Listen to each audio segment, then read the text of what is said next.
그런 말 많이 쓰더라고요. 뭐 생로베, 생로베. 취준 생로베, 뭐 공기업 생로베, 완전 노베이스. 정말로 오늘은 생로베 분들을 위한 그런 영상을 좀 준비해 보려고 하는 건데 토익이 없는데요. 저는 토익이 없고 토익을 할 자신이 없습니다. 커말도 잘 못하겠습니다. 한국사 1급은 어떻게 해볼게요. 이런 경우. 안녕하세요. 반갑습니다. 취업대장 윤대장입니다. 선생입니다. 반갑습니다. 네. 네.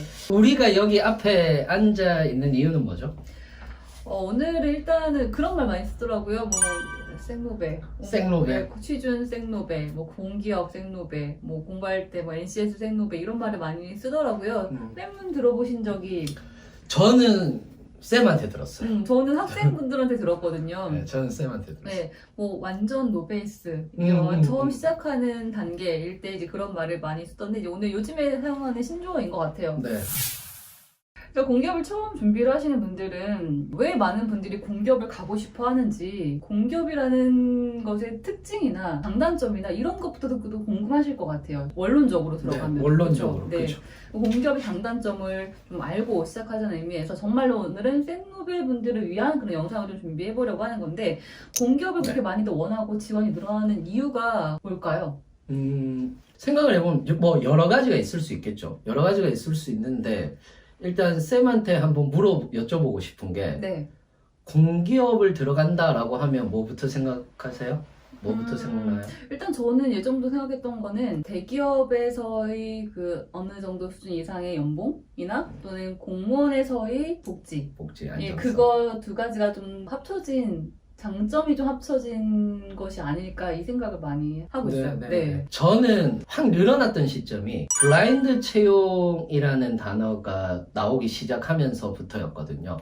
사실상 그게 있어요. 예전으로 돌아가 보면 공기업은 조금 엘리트들이 가는 곳 또는 스펙이 좋고 공부를 좀 잘하는 사람들이 가는 곳이다라는 게 좀 있었어요. 왜냐하면 시험 자체가 그랬기 때문에. 시험 자체가 인적성이라든지 이런 것보다는 논술이나 이런 쪽, 그러니까 공부를 잘하는 사람들이 시험을 치는 방향 쪽으로 몰려 있었다가 블라인드 채용이라는 것이 말이 나오기 시작을 하면서 야, 학벌 안 본대.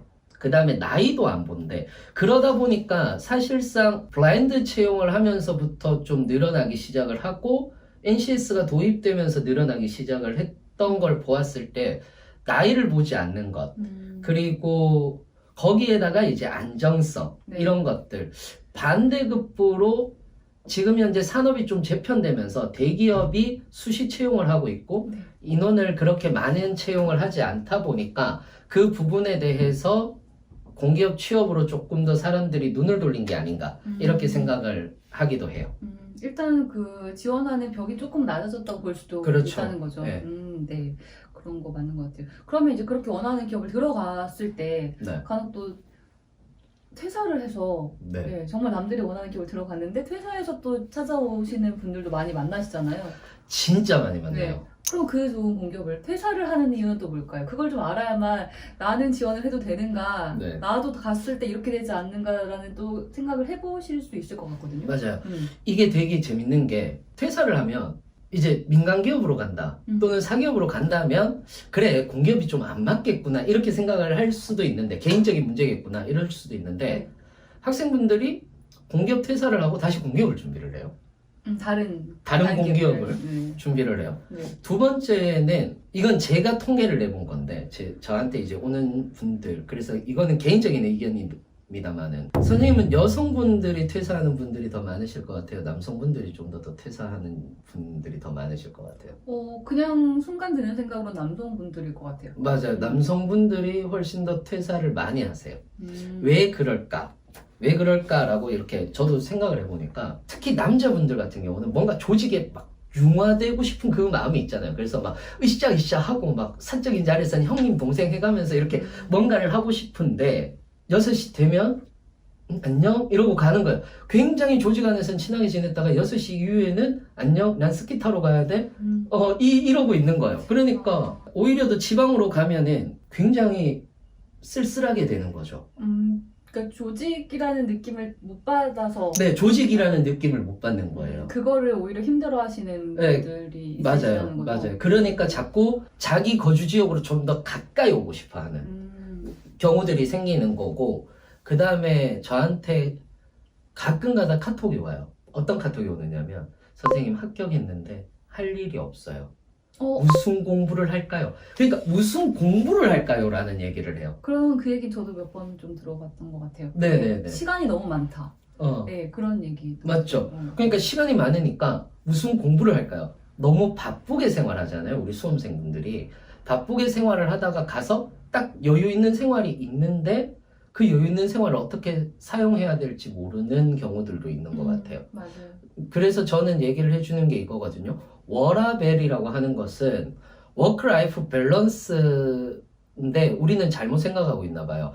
퇴근만 일찍 하고 칼퇴근을 하면은 워라밸이 지켜질 줄 안다라고 생각하는데 내 라이프 스타일을 만드는 것 또한 능력이고 또는 일이 되는 거예요. 그거 굉장히 중요한 말씀이신 것 같아요. 네.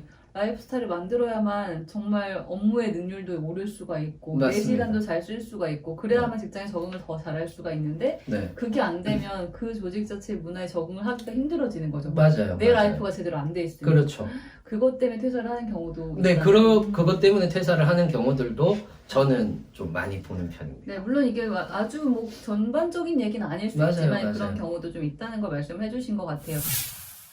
자, 그리고 이제 곧 지원을 하게 될 때 그런 질문도 진짜 많이 하시거든요. 이제 공기업에 대해서 막연히 지원을 하려고 하다 보니까 기업의 이름들이 또 다른 거죠. 어디는 어떤 공사, 어디는 공단, 어디는 또 협회. 그래서 이제 데스크에 와서 이제 상담을 하시는 분들 같은 경우에도 그런 질문 하시는데 저는 어디를 가야 되나요? 공단, 공사, 저한테 맞는 게 뭔가요? 네, 이런 여기 차이는 뭐 이런 질문을 하시기도 하는데 선생님께서 장황하게 말고 정말 법률부터 생각했어요. 법률부터. 컴팩트하게 이거구나 라고 한 줄 요약까지는 절대 안 되실 분이기 때문에 한 두세 줄 요약 정도로 해주시는 게 가능하실까요? 진짜 간단하게 얘기를 드리면 이렇게 생각하시면 돼요. 공사는 어느 정도 수익성이 있다. 그리고 어떤 사업을 하고 있다. 그래서 우리가 흔히들 얘기하는 공기업이라고 하는 곳을 공사라고 해요. 그죠, 기업. 네, 기업, 공공 기업 이렇게 생각을 하시면 되는 거죠. 네, 우리는 대부분 그냥 공기업 이렇게 얘기를 하는데 공공기관이라고 하는 것이 맞습니다. 공단은 정부의 부처가 있어요. 예를 들어서 보건복지부가 있단 말이에요. 그럼 보건복지부에서 하는 일이 정말 많을 거 아니에요. 그 일을 하나를 떼서 얘기해. 너 이거 맡아서 해라고 하는 거예요. 그러니까 일종의 정부 부처의 산하기관처럼 행동을 하는 거죠. 그래서 너는 국민건강보험만 해. 그럼 국민건강보험공단이 되는 거고 너는 국민연금만 해. 그러면 국민연금공단이 되는 거예요. 그래서 좀 더 공공성이 굉장히 중요한 곳, 윤리성이 굉장히 중요한 곳이 공단이다. 이렇게 생각을 하시면 되는 거예요.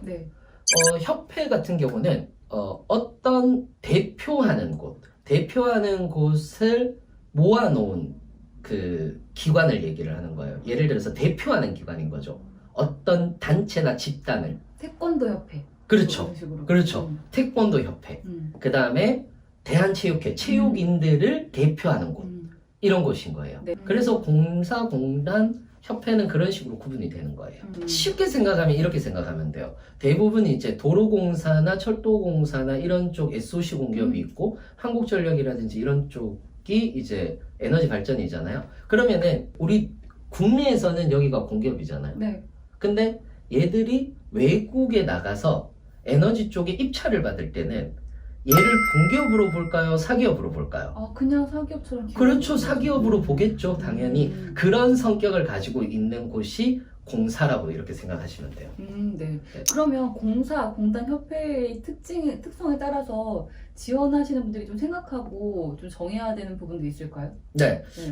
공사는 사업의 확장성이라든지 이런 부분들이 있고 그리고 사실 요즘 들어서 공사에서 스펙이 조금 올라갔어요. 그 이유가 뭐냐면 해외 사업이 많아진 거예요. 해외 사업이 많아졌고 해외에서 다루고 있는 매뉴얼들이 많아진 거죠. 그러다 보니까 우리 영어 조금 더 볼래? 이런 식으로 바뀌어 나가게 되는 거예요. 그래서 공사는 내가 좀 사업에 대한 마인드라든지 이런 기업에 대한 마인드를 조금 가지고 있는 사람들이 하면 좋아요. 물론 윤리성은 그 기본 바닥에 있어야 되는 게 맞고요. 그 다음에 그 외에 이제 공단 같은 경우는 정부 부처 산하기관이기 때문에 거의 공무원으로 봐요. 음. 이 분들은. 그래서 공무원의 마인드, 즉 공공을 위해서 무엇인가를 한다라고 하는 공무원의 마인드를 가지고 있는 것이 맞죠. 그리고 또 지원을 하실 때도 그런 것도 많이 보실 거예요. 오늘은 정말 완전 초보적인 분들을 좀 위한 거기 때문에 좀 다 상세히 용어들까지 다뤄보려고 하는데, 뭐 여기는 순환 근무제를 하나요? 그러면 들어가게 되면 다른 지역으로 막 옮겨 다녀야 되나요? 이런 얘기도 많이 하시고, 지역 가산점은 어디까지 누구한테 받을 수 있는 제도인가요? 뭐 저는 네. 받을 수 있나요? 이런 질문도 많이 하시고, 카페에도 그런 걸 참 많이 봤었거든요. 네네네. 이것도 한 2줄 정리. 그 단어가 나오면 어떤 뜻이고, 그리고 이때는 뭐만 생각하면 된다, 뭐 이 정도만 한번. 네. 와, 이 순환근무제는 할 말이 너무 많아요. 이거를 오해하시는 분들이 많아요. 네. 오해가 어떤 오해냐면 뭔가 군대처럼 생각하나 봐요. 군대 간부처럼 생각하나 봐요. 그래서 막 그런 거. 그러니까 막 네. 철원 갔다가 막 원주 갔다가 막 다시 부산 갔다가 이렇게 한다라고 생각하시는 분들이 너무 많으세요. 네. 아닙니다. 일단 순환근무제는요, 순환을 해요. 지역 순환을 하는데 지역 순환을 하는 곳이 있어요. 예를 들어서 수자원공사가 지역 순환을 해요. 왜냐하면 댐들이 있잖아요. 네. 그래서 기술직 분들은 댐들을 중심으로 순환을 해요. 그래서 전국하고 한강, 낙동유역, 영동유역 이런 식으로 나누는 거예요. 그래서 한강권에서만 돌고 싶은 사람은 여기를 지원해. 낙동에서 돌고 싶은 사람은 여기를 지원해. 이렇게 하는 거거든요. 그 다음에 요즘에는 지역권별로도 나누잖아요. 지역권별로도 나눠서 여기서 돌고 싶은 사람들은 여기만 지원해. 그럼 전국은 어떻게 하느냐? 라고 했을 때는 대부분 자기들 거주 지역 안에서 돌아요. 3, 4년 동안.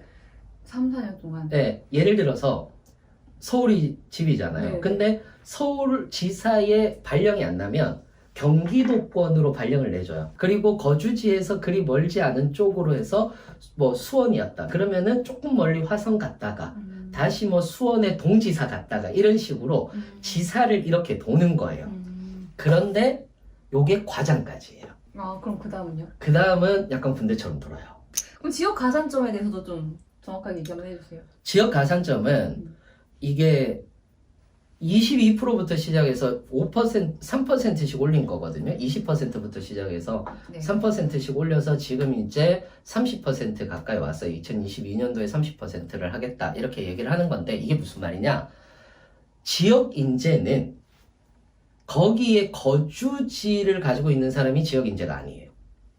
그러면은 뭐가 지역 인재냐면 내가 서울에 주소가 있어도 지방에서 대학을 나오신 분들은 지역 인재가 되는 거예요. 거주지하고 상관없이. 근데 상관없이 네. 그 지역의 대학, 해당 소재지의 대학을 나오면 되는 거예요. 네. 그 이유는 자꾸 이제 수도권으로 집중 현상이 되잖아요. 네. 서울 쪽으로 이제 대학교라든지. 그래서 이제 가는 건데 학생분들은 불만이 좀 있을 수도 있어요. 왜냐하면 어렵게 공부해서 나 서울 올라왔는데 인서울 했는데 이럴 줄 알았으면 난 지방에 있지. 뭐 이렇게 얘기를 하시는 분들도 많으세요. 약간 역차별처럼 보이는 거죠. 네네네. 약간 그렇죠? 역차별처럼 네. 보여서 싫어하시는데 지역 가산도 정확하게 알고 계셔야 되는 것 중에 하나가 이게 역차별 얘기가 나오면서 또 바뀌었는데 네. 역차별 얘기가 나오기 전에는 어떻게 하느냐면 100명이 있어요. 그러면 아예 블라인드로 100명을 채용을 해요. 네. 그리고 나서 이 사람이 어디 나왔는지 이제 채용 다음에 보는 거예요. 보면은 만약에 예를 들어서 27%를 뽑아야 된다. 네. 그러면은 27명이 그 지역에 인재여야 되는 거예요. 네. 강원도면 강원도 지역에 인재여야 되는 거죠. 네. 그러면 27명인데 만약에 20명까지 안 뽑혔으면은 7명을 새로 뽑아야 되잖아요. 그래서 그 지역에 있는 대학교를 나온 사람들에 한해서만 커트라인에서 마이너스 3점 또는 마이너스 2점 이렇게 해서 나머지 7명을 채용하는 거예요. 그래서 3점 이하로는 다 그러면 부족하게 되겠죠? 네. 부족하게 되니까 이제 그거는 그 다음에 2월 되는 거고 그 다음 시즌에. 근데 이게 말들이 많았어요. 그러면은 우리도 후보 1, 2인데 우리는 왜 합격이 안 되느냐. 그렇죠. 이거에 대해서 말이 많아서 아예 요즘에는 보면은 지역 인재 채용을 조금 많이 하는 곳들 같은 경우는 아예 지역권별로 뽑잖아요. 네. 그래서 지역권별로 뽑는데 서울에 있는 분들도 강원 쪽으로 지원할 수 있어요. 그런데 이제 지역 인재 가점은 못 받는 거고 지역 인재 가점을 받으려면 만약에 강원이다. 그러면 강원도에 있는 지역에서 나와서 강원도를 지원했을 경우 그렇게 된다라고 이렇게 생각하시면 되는 거고 네. 그러면 나는 본사가 강원도에 있는데 나는 다른 지역이다. 그럼 지역 인재 가산이 안 되느냐라고 했을 때 그것도 원래 인재 가산점은 보다는 조금 낮게 해서 지역 인재 가산을 받을 수가 있어요. 자, 그럼 이제 그런 것도 있죠. 이거는 쌤이 맨날 받는 질문일 것 같은데, 그럼 공기업을 이제 쌤이 공기업 네. 타겟팅부터 해라. 필기시험 할 때가 아니고, 일단은 타겟부터 하자. 이런 얘기를 하시는데, 네. 그럼 타겟팅을 어떻게 하나요? 공기업이 정말 몇백 개인데. 그렇죠. 그쵸. 그렇잖아요. 여기서 어디를 내가 골라낼지, 이거는 그냥 봤을 때 너무 모를 것 같거든요. 네. 진짜 공기업 타겟팅하기, 요것만 시작하자. 자, 네. 첫 번째 전공을 선택하느냐 하지 않느냐예요. 자, 기술직은 무조건 전공을 선택해야 돼요. 그렇죠. 네, 전공 시험을 떠날 수가 없어요. 네. 떠날 수가 없으니까 에너지 발전 공기업이든 SOC 공기업이든 그냥 그쪽에 메인을 두세요. 에너지면 에너지 아니면 SOC면 SOC에 메인을 두고 거기서 뭐 에너지 추가한다라든지 뭐 SOC를 추가한다라든지 이런 식으로 하시는 거고 네. 사무직 분들은 단일 전공, 상경, 법정 통합 전공, 그 다음에 사통합 전공이 있어요. 네. 일단 지금 여기서 하나 더. 단일 전공, 상경, 법정, 사통합 이 말도 네. 처음 하시는 분들한테는 생소해요. 아, 그렇겠죠. 네. 음. 그리고 전공이라고 했을 때 전공? 난 대학교 전공을 딴 거 했는데 어떡하지? 이 생각도 네. 하실 거예요. 네, 그럼요. 예, 그 얘기도 많이 하거든요. 저는 전공이 중문인데요. 그럼 저는 전공 준비로 이 얘기 하신단 말이에요. 자, 전공은 대학 전공하고 상관이 없죠? 네. 네. 전공은 일단 대학 전공하고 상관이 없어요. 네. 경영, 경제, 법, 행정인 거고요. 가끔 가다가 통계가 들어가는 곳들도 있습니다. LX 같은 경우는 기초 통계가 들어가기도 하고요. 네. 그 다음에 전산학을 또 사무직에서 보는 경우들도 있어요. 그런데 통상적으로는 경영, 경제, 법, 행정이라고 이렇게 얘기를 합니다. 네. 자, 이걸 전공이라고 하는 거고요. 그리고 단일 전공이라고 했을 때는 경영, 경제, 법, 행정 중 택 1을 하는 거예요. 네. 택 1을 하는 건데 이게 직렬마다 경영, 경제, 법, 행정을 직렬로 보는 거거든요. 네. 직렬마다 조금 뽑는 인원이 다른데 경영 쪽이 조금 더 많이 뽑아서 대부분 카페라든지 이런 데를 가보시면은 경영 쪽으로 많이 지원을 하시는 분들이 계시기는 합니다. 네. 법정 같은 경우에서는 이제 많이 채용을 하지는 않는데 대한법률구조공단 같은 경우는 아예 법정직만 채용을 하기도 해요. 그래서 이거를 먼저 택하는 것, 단일 전공은 이 4개 중에서 하나를 택하는 거. 네. 요게 이제 단일 전공이 된다 이렇게 보시면 돼요. 기업에 따라서 이 단일 전공만 보는 기업이 있으니까 있죠. 그렇죠. 예, 네. 일단 전공 갖고 뭔가 기업을 기업을 선정을 하셔야 됩니다. 단일 전공 이 중에서 이제 하나를 택하는데 근데 이제 여기서 특징은 그럴 때에는 그 공부의 깊이가 좀 깊어지죠. 깊어지죠. 네. 아무래도 뭐 경영 같은 경우도 좀 깊어지고요. 네. 그 다음에 회계까지 전부 다 포함을 하는데 기초 회계만 나오는 것이 아니고 중급 회계, 원가 회계까지 나오는 곳들이 있거든요. 네. 그러니까 조금 더 회계학 공부가 조금 더 깊어지겠죠. 음. 그 다음에 경제 같은 경우들도 보통 국제경제까지는 무조건 나온다라고 봐야 되는 거고 법 같은 경우도 판례 같은 경우는 무조건 나온다라고 봐야 되는 거고 네. 행정 같은 경우도 행정법이 포함되는 경우들도 많아요. 그러니까 깊어질 수밖에 없어요. 단 이렇게 한 가지만 한 가지만 하나- 했을 네. 때는 자, 그럼 이제 통합으로 가볼게요. 이제 상경 또는 네. 법정 이렇게 2개씩 통합이 되는 그런 그 전공인 경우는 네. 어떤 게 달라지죠? 상경 법정 통합 같은 경우는 네. 상경은 경영 경제를 포함합니다. 네. 근데 이때 회계도 같이 들어가기는. 네. 근데 여기서는 보통 초급 회계까지라고 생각을 하시면 돼요. 그러니까 조금 더 깊이는 얇아지겠죠. 네. 그 다음에 경제도 미시거시까지 정도니까 국제가 빠지고. 국제가 빠지고 미시거시까지니까 조금 더 공부할 양이 줄어들겠죠. 네. 근데 단일 전공보다는 깊이는 깊진 않은데 공부할 양은 좀 더 많아요. 네. 실제로도. 그러다 보니까 조금 더 내가 여유를 가지고 하시는 분들이나 네. 아니면은 내가 비전공자인데 조금 더 시간을 두고 하시는 분들한테는 추천을 드리거나 네. 아니면 발전 회사를 가고 싶다라거나 하시는 분들 계시거든요. 그런 분들은 대부분 발전 회사나 지역 난방공사 이런 데는 전부 다 상경 통합이란 말이에요. 다는 아니지만은 상용통합이란 말이에요. 그래서 그런 분들 같은 경우는 또 준비하라라고 얘기를 드려요. 네. 그 다음에 법정 같은 경우는 법학과 행정학이에요. 법학과 행정학인데 행정법이 빠지는 경우들이 더 많아요. 그러다 보니까 법도 개론 수준으로 나오거든요. 개념만 딱 나오게 되어 있어요. 그래서 민법, 그 다음에 헌법, 민법, 그 다음에 상법 위주로 많이 나오는데 그 민소법이나 형소법이 빠지는 경우들이 많습니다. 그래서 공부할 범위가 조금 더 줄어들고 깊이가 조금 더 줄어든다라고 생각하시면 되는 거죠. 근데 이렇게 만들면 또 법정 쪽이 그러면 더 네. 공부량이 좀 쉽고 네. 적어 보이는데 쉬워 네. 보이는데 네. 뽑는 인원수 뽑는 인원수는 법정이 훨씬 더 적어요. 그렇죠. 네. 네. 그래서 준비하실 때는 이제 그런 인원수나 채용 그 규모도 좀 생각을 해볼 필요가 있을 것 같고요. 그럼 이 사통합은요? 사통합은 평균적으로 경제, 경영, 법학, 행정학을 다 보는 곳이에요. 네. 자, 어떤 곳에는 세 군데만 보는 데도 있어요. 경제, 경영, 행정 이런 식으로 네. 보는 데도 있고 뭐 법이 빠지는 데도 있고 행정이 빠지는 데도 있고 이렇게 빠지는 곳도 있는데 대부분 사통합의 메인은 국민연금하고 그 다음에 근로복지공단이거든요. 네. 근데 여기는 사실상 4과목이라고는 하지만은 5과목이에요. 경영, 경제, 법, 행정, 사회보장론이 국민연금이고 그 다음에 사회복지학을 보는 곳이 근로복지공단이에요. 그러니까 사실은 5과목이라고 볼 수 있죠. 그렇다면 저는 이쪽을 지원하시는 분들은 사회복지학에 대해서 좀 공부를 하신 분들이라든지 네. 또는 내가 연금 4대 보험 쪽으로 좀 생각을 하시는 분들 건강보험공단까지 해서 이제 그쪽으로 생각하시는 분들한테는 사통합 전공을 해라라고 이렇게 얘기를 드리는 거죠. 일단 선생님은 기업을 타겟팅할 때 제일 중시 여기시는 게 전공을 어디까지 공부할 수 있는가 그렇죠. 이걸 첫 번째로 보시나요? 그럼 저는 조금 더 밑으로 가볼게요. 네. 토익이 없는데요. 아, 네네네. 저는 토익이 없고 토익을 할 자신이 없습니다.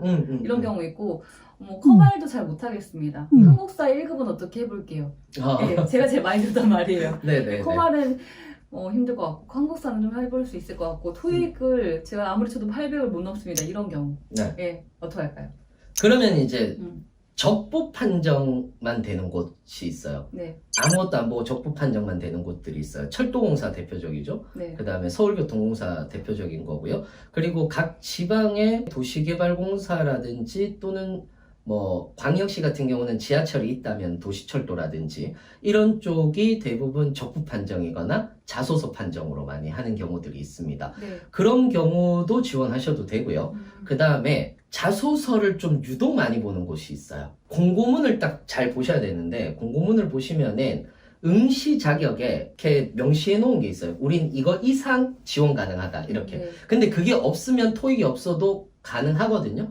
근데 거기서 함정 밑에 보시면은 우리는 어학 성적이 10%는 봐요. 20%는 봐요. 해놓고 참고 표시해 놓고 어학 성적 없을 경우 0점 처리 이렇게 얘기를 하는 공기업들도 있어요. 네네. 그런 곳들은 당연히 지양해 주셔야 되는 거고요.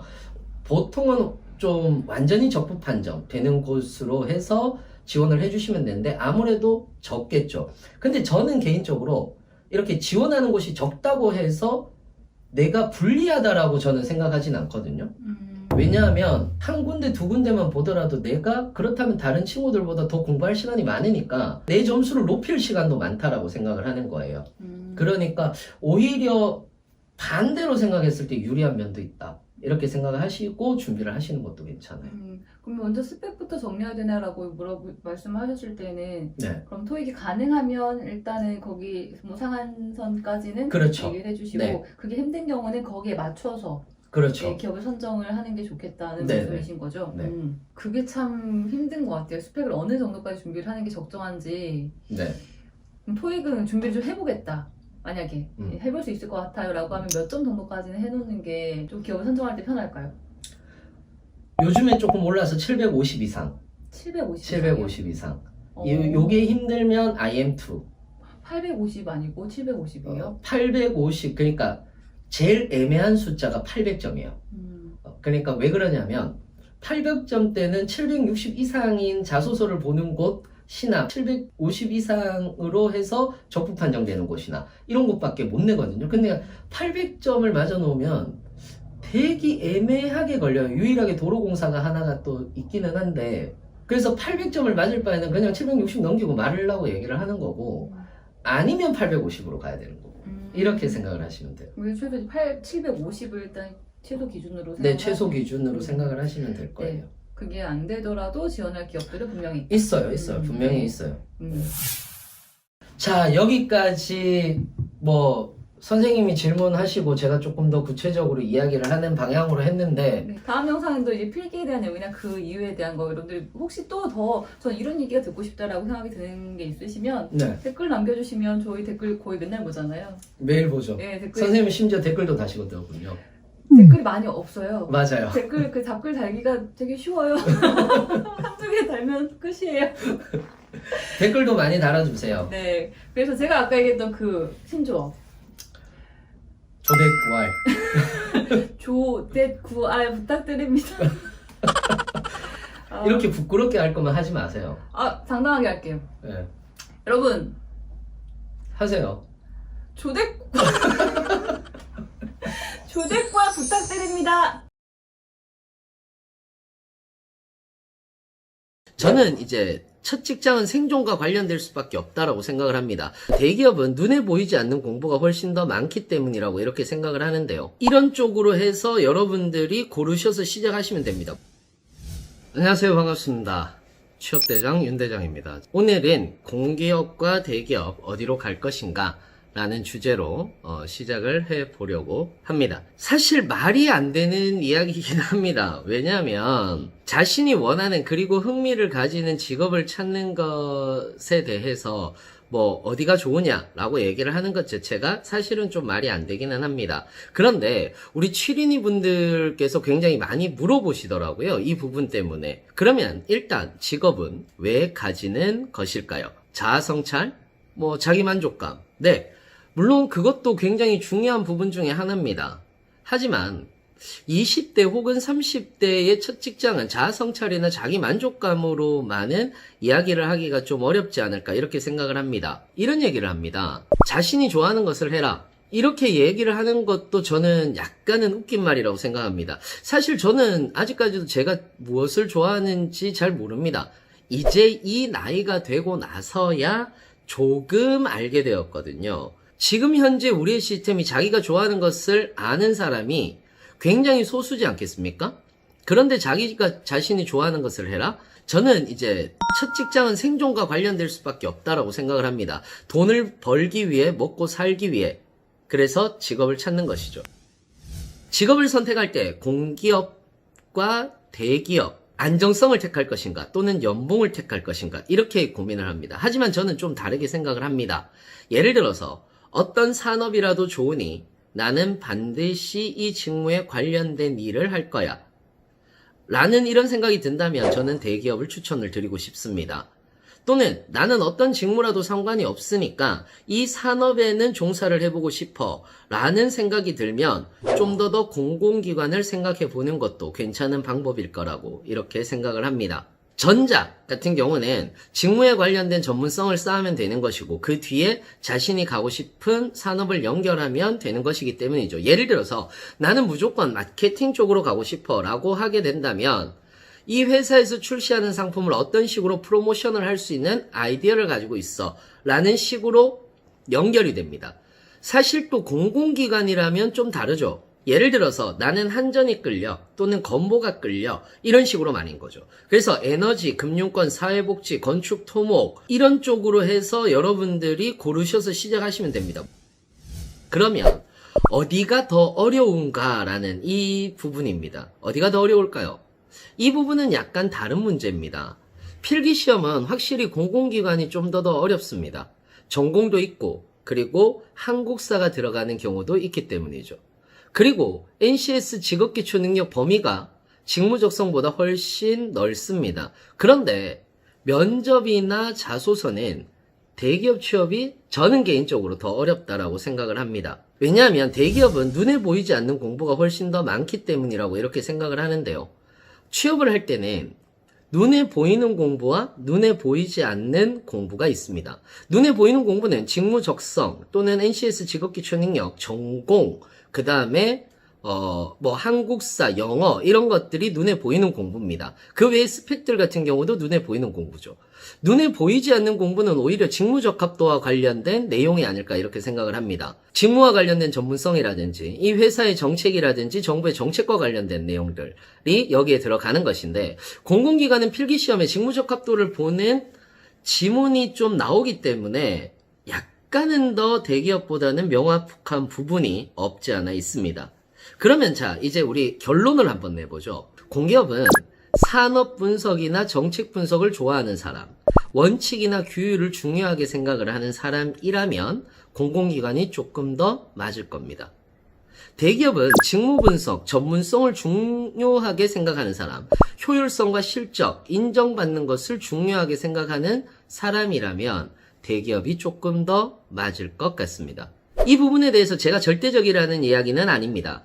하지만 너무 답답하게 생각하시는 부분들도 있을 거라고 생각을 해서 이렇게 영상을 마련해 봤습니다. 이상으로 여러분들하고는 공기업과 대기업 어디가 좋을까에 대한 주제를 가지고 이야기를 드렸고요. 저하고는 또 다른 주제를 가지고 계속 시리즈로 여러분들한테 이야기를 드리도록 하겠습니다. 이상으로 취업대장 윤대장이었습니다. 대부분 여기에서부터 우리는 힘들어지게 되는 것입니다. 이것만 알면 사실상 우리는 충분히 커리큘럼을 맞춰서 열심히 할 수 있습니다. 그리고 자신감도 얻고.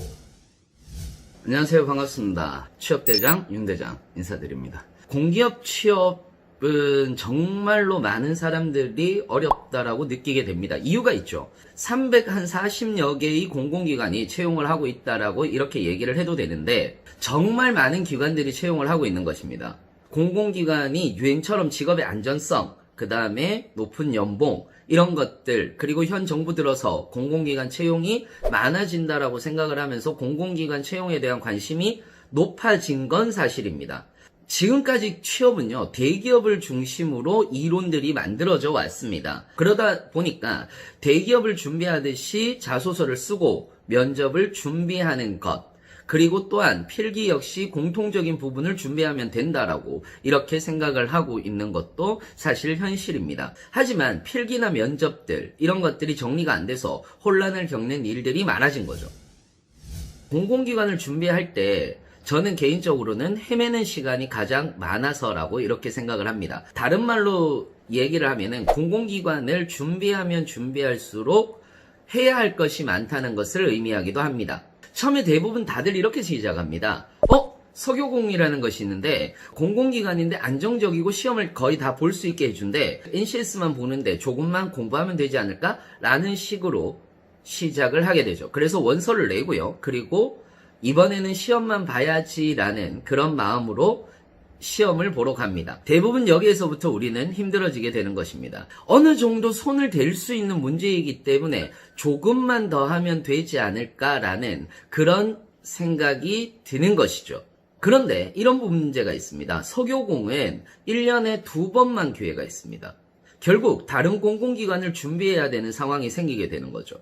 특히 유명한 공공기관인 한전이라든지 인국공이라든지 이런 공공기관을 위주로 살펴보다 보면 전공을 준비를 해야 되는지 아니면 전공을 준비하지 않아도 되는지 이런 부분들의 기로에 놓이게 됩니다. 특히 사무직을 준비하시는 분들 같은 경우는 어떤 전공을 할지도 헷갈리게 되는 거죠. 즉 통합 전공을 할지 아니면 상경 법정 통합을 할지 아니면 단일 전공으로 할지 헷갈리게 되는 겁니다. 사실 기술직 또한 헷갈리기는 마찬가지입니다. 전공은 반드시 해야 하는데 기사 준비를 먼저 해야 할 건지 아니면 공기업 필기 준비를 먼저 해야 하는지도 헷갈리게 되는 거죠. 특히 화공직은 화공기사 과목 그리고 수질기사 과목, 대기기사 과목을 모두 공부해야 하니까 처음부터 준비하기가 막막한 상황이 펼쳐지는 것이라고 이렇게 생각을 할 수가 있습니다.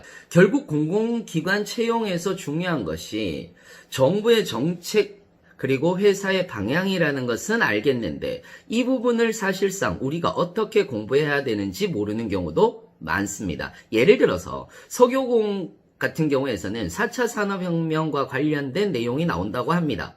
그런데 4차 산업혁명과 관련해서는 어느 범위까지 공부를 해야 되는지 모르니까 답답하게 느껴질 수밖에 없는 것도 현실이죠. 직무 중심 채용이라는 것이 아직까지 확실해지지 않아서이기도 합니다. 현재 NCS는 직무 중심 채용이라는 말을 내세우고 있습니다. 이름도 국가직무능력 표준이라고 이렇게 얘기를 하고 있습니다. 하지만 공공기관에서 직무라는 것이 명확하지 않을 때도 많습니다.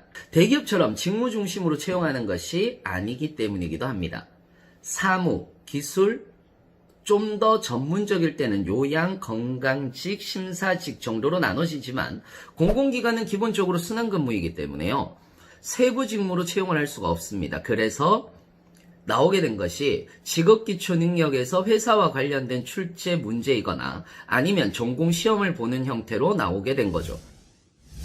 어려운 이유를 알면 충분히 여러분들이 계획을 세울 수 있을 것이라고 저는 생각하기 때문에 이렇게 이야기를 드리는 겁니다. 이렇게 종합해보면 사실 한 가지로 귀결됩니다. 우리가 어떤 공공기관을 가야 할지 모른다는 것, 그리고 공부 범위를 모르는 것. 이것만 알면 사실상 우리는 충분히 커리큘럼을 맞춰서 열심히 할 수 있습니다. 그리고 자신감도 얻고, 그렇다면 자신감을 가지고 내가 밀고 나가기 위해서는 어떻게 해야 될 것이냐라고 이렇게 생각을 했을 때는 먼저 공공기관을 저는 선정하라라고 이렇게 얘기합니다. 대부분 선정은 10개에서 15개 정도가 저는 적당하다고 생각합니다. 100군데 정도를 써서 갈 공기업이 있다. 100군데 정도를 쓰면 너는 취업할 곳이 있다. 라고 이야기를 하는 건 사실상 옛말입니다. 그리고 전공의 공부 범위를 반드시 잡으시기 바랍니다. 10군데에서 15군데의 공공기관의 성격에 따라 직무를 또 같이 준비를 하는 거죠. 전공과 직업기초능력 그리고 정해준 범위에 대한 직무 공부까지 같이 하게 되면 여러분들의 노력의 여하에 따라 이제 공기업을 합격하게 될 겁니다. 복잡한 채용 전형에서 공통되는 부분 그리고 직무 그리고 회사와 정부의 정책과 관련된 것들을 숙지하거나 이해하는 방향으로 가셨으면 하는 바람입니다. 이상으로 공공기관 취업 왜 이렇게 힘든가에 대한 이야기였고요. 또 다른 질문들, 또 다른 콘텐츠를 가지고 제가 설명회에서 하지 못했던 것들을 좀 더 자세하고 그리고 적나라하게 이야기를 해드릴 수 있도록 하겠습니다. 힘든 시기입니다. 좀 더 힘내시고 우리 모두 화이팅 하시기 바라겠습니다. 저는 항상 여러분들의 내일을 응원하고 있습니다. 시간표가 중요하다고 생각하지는 않습니다. 반드시 똑같은 공부를 할 필요는 없다라는 거죠. 시간 관리에서 가장 중요한 게 뭘까요? 유실되는 시간이 굉장히 많다라는 것을 저는 얘기 드리고 싶은 겁니다. 안녕하세요. 반갑습니다. 공공기관 취업의 살아있는 역사 윤종영입니다.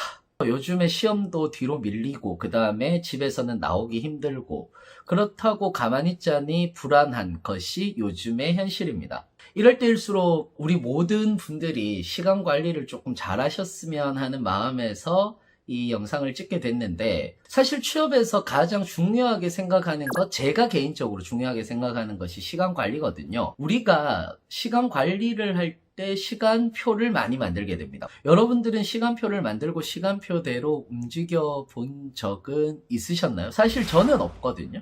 이 부분에 있어서 제가 자원관리 과목을 강의를 하고 있기 때문이기도 하다라고 얘기를 해도 될 것 같기는 합니다. 시간표가 중요하다고 생각하지는 않습니다. 시간 관리에서 가장 중요한 게 뭘까요? 저는 개인적으로 이런 생각을 합니다. 가장 중요한 건 고정 시간을 만들어야 한다. 라는 거죠. 내가 몇 시간을 공부하느냐 라는 것도 중요합니다.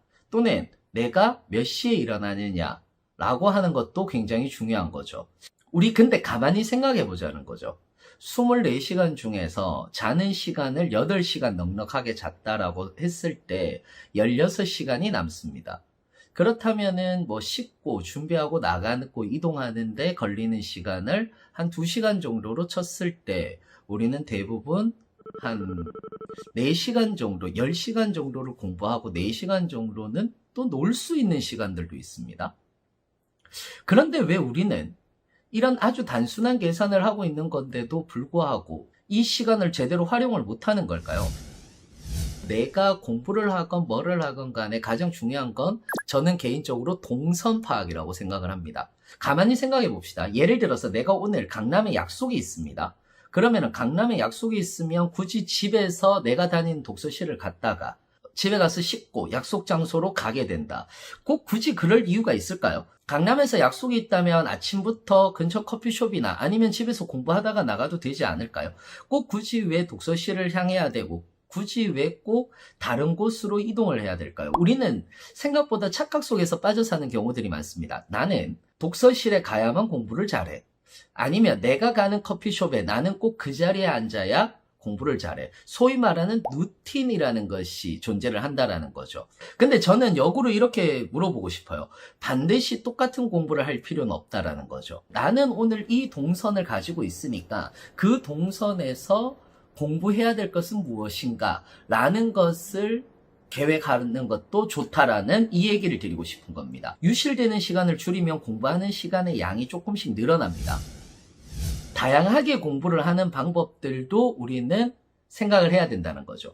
선생님, 저는 오늘은 의사소통하고요. 내일하고 모레 정도는 수리만 바짝 할 거고, 토요일, 일요일은 전공 공부만 열심히 하려고 그럽니다. 라고 이렇게 얘기를 하는데, 저는 개인적으로 직업기초 능력에서 가장 중요한 것은 습관이라고 얘기를 하거든요. 오늘 의사소통을 하고, 내일 수리를 하고, 수리를 건너뛰고, 다시 의사소통을 하고, 정보 능력을 하고, 라는 것이 아니라, 오히려 매일매일 조금씩 수리를 1시간이라도, 의사소통 지문 독해를 1시간이라도 하는 것이 더 중요하다고 생각을 합니다. 조금씩 더 다양하게 공부하는 것을 저는 개인적으로 추천을 드립니다. 처음 준비하시는 7인이 여러분들이 시간 관리하는 방법이지 않을까 이렇게 생각을 해봅니다. 이렇게 자꾸 얘기를 하니까 또 잔소리처럼 변하는 것 같아요. 항상 저는 늘 여러분들의 입장에서 같이 서서 같이 고민하고 같이 이야기를 하는 그렇게 노력을 하도록 하겠습니다. 더 좋은 컨텐츠를 가지고 여러분들을 만나 뵙도록 하겠습니다. 저는 항상 여러분들의 내일을 응원하고 있습니다. 안녕하세요. 반갑습니다. 취업대장 윤대장입니다. 안녕하세요, 수험쌤입니다. 네. 오늘은 이제 생로베 2탄입니다. 네. 그래서 우리가 저번에는 이것만은 알고 지원하자 뭐 이것에 대한 주제를 했었는데 이번에는 아무래도 공기업 취업하면 사실상 필기가 중요하잖아요. 필기가 중요하죠. 제일 큰 산 아닌가요? 가장 큰 산이죠. 그래서 여러분들이 궁금한 점을 제가 대신 질문을 하면서 이야기를 좀 드리도록 하겠습니다. 직업기초 능력에서 제일 많이 이제 학생분들이 이야기를 하는 게 네. 저도 많이 얘기를 하는데 선생님 피드류형으로 공부해야 돼요? 모듈형으로 공부해야 돼요? 피센 유형으로 공부해야 돼요? 이런 얘기들을 많이 해요. 네. 근데 과연 정말 피듈형이 뭔지 모듈형이 뭔지 피센 유형이 뭔지 이거부터 좀 설명을 해주셨으면 좋겠어요. 일단 그렇게 질문하는 것 자체가 삐. 기업들의 유형은 조금 변화가 되고 있기도 하고 그리고 모듈형이라고 하는 말도 사실상 신조어였잖아요. 그렇죠. 네, 신조어였죠. 원래 뭐 있는 말이 아니죠. 네. 모듈형이라고 하는 것이 이제 우리가 일반적으로 생각하는 그런 문제 유형이라면 NCS 워크북이라고 해서 공식적으로 나온 자료가 있습니다. 자료집. 그 자료집에 있는 내용들을 가지고 정말 이론 기반으로 지식 기반형 문제 유형을 이제 모듈형 문제라고 하는데 이 모듈형 문제가 또 그대로 통하지 않는 문제 유형도 있거든요. 예를 들면 맞아요. 수리는 이론 기반으로 딸딸딸 암기해서 문제를 풀만한 게 거의 없어요.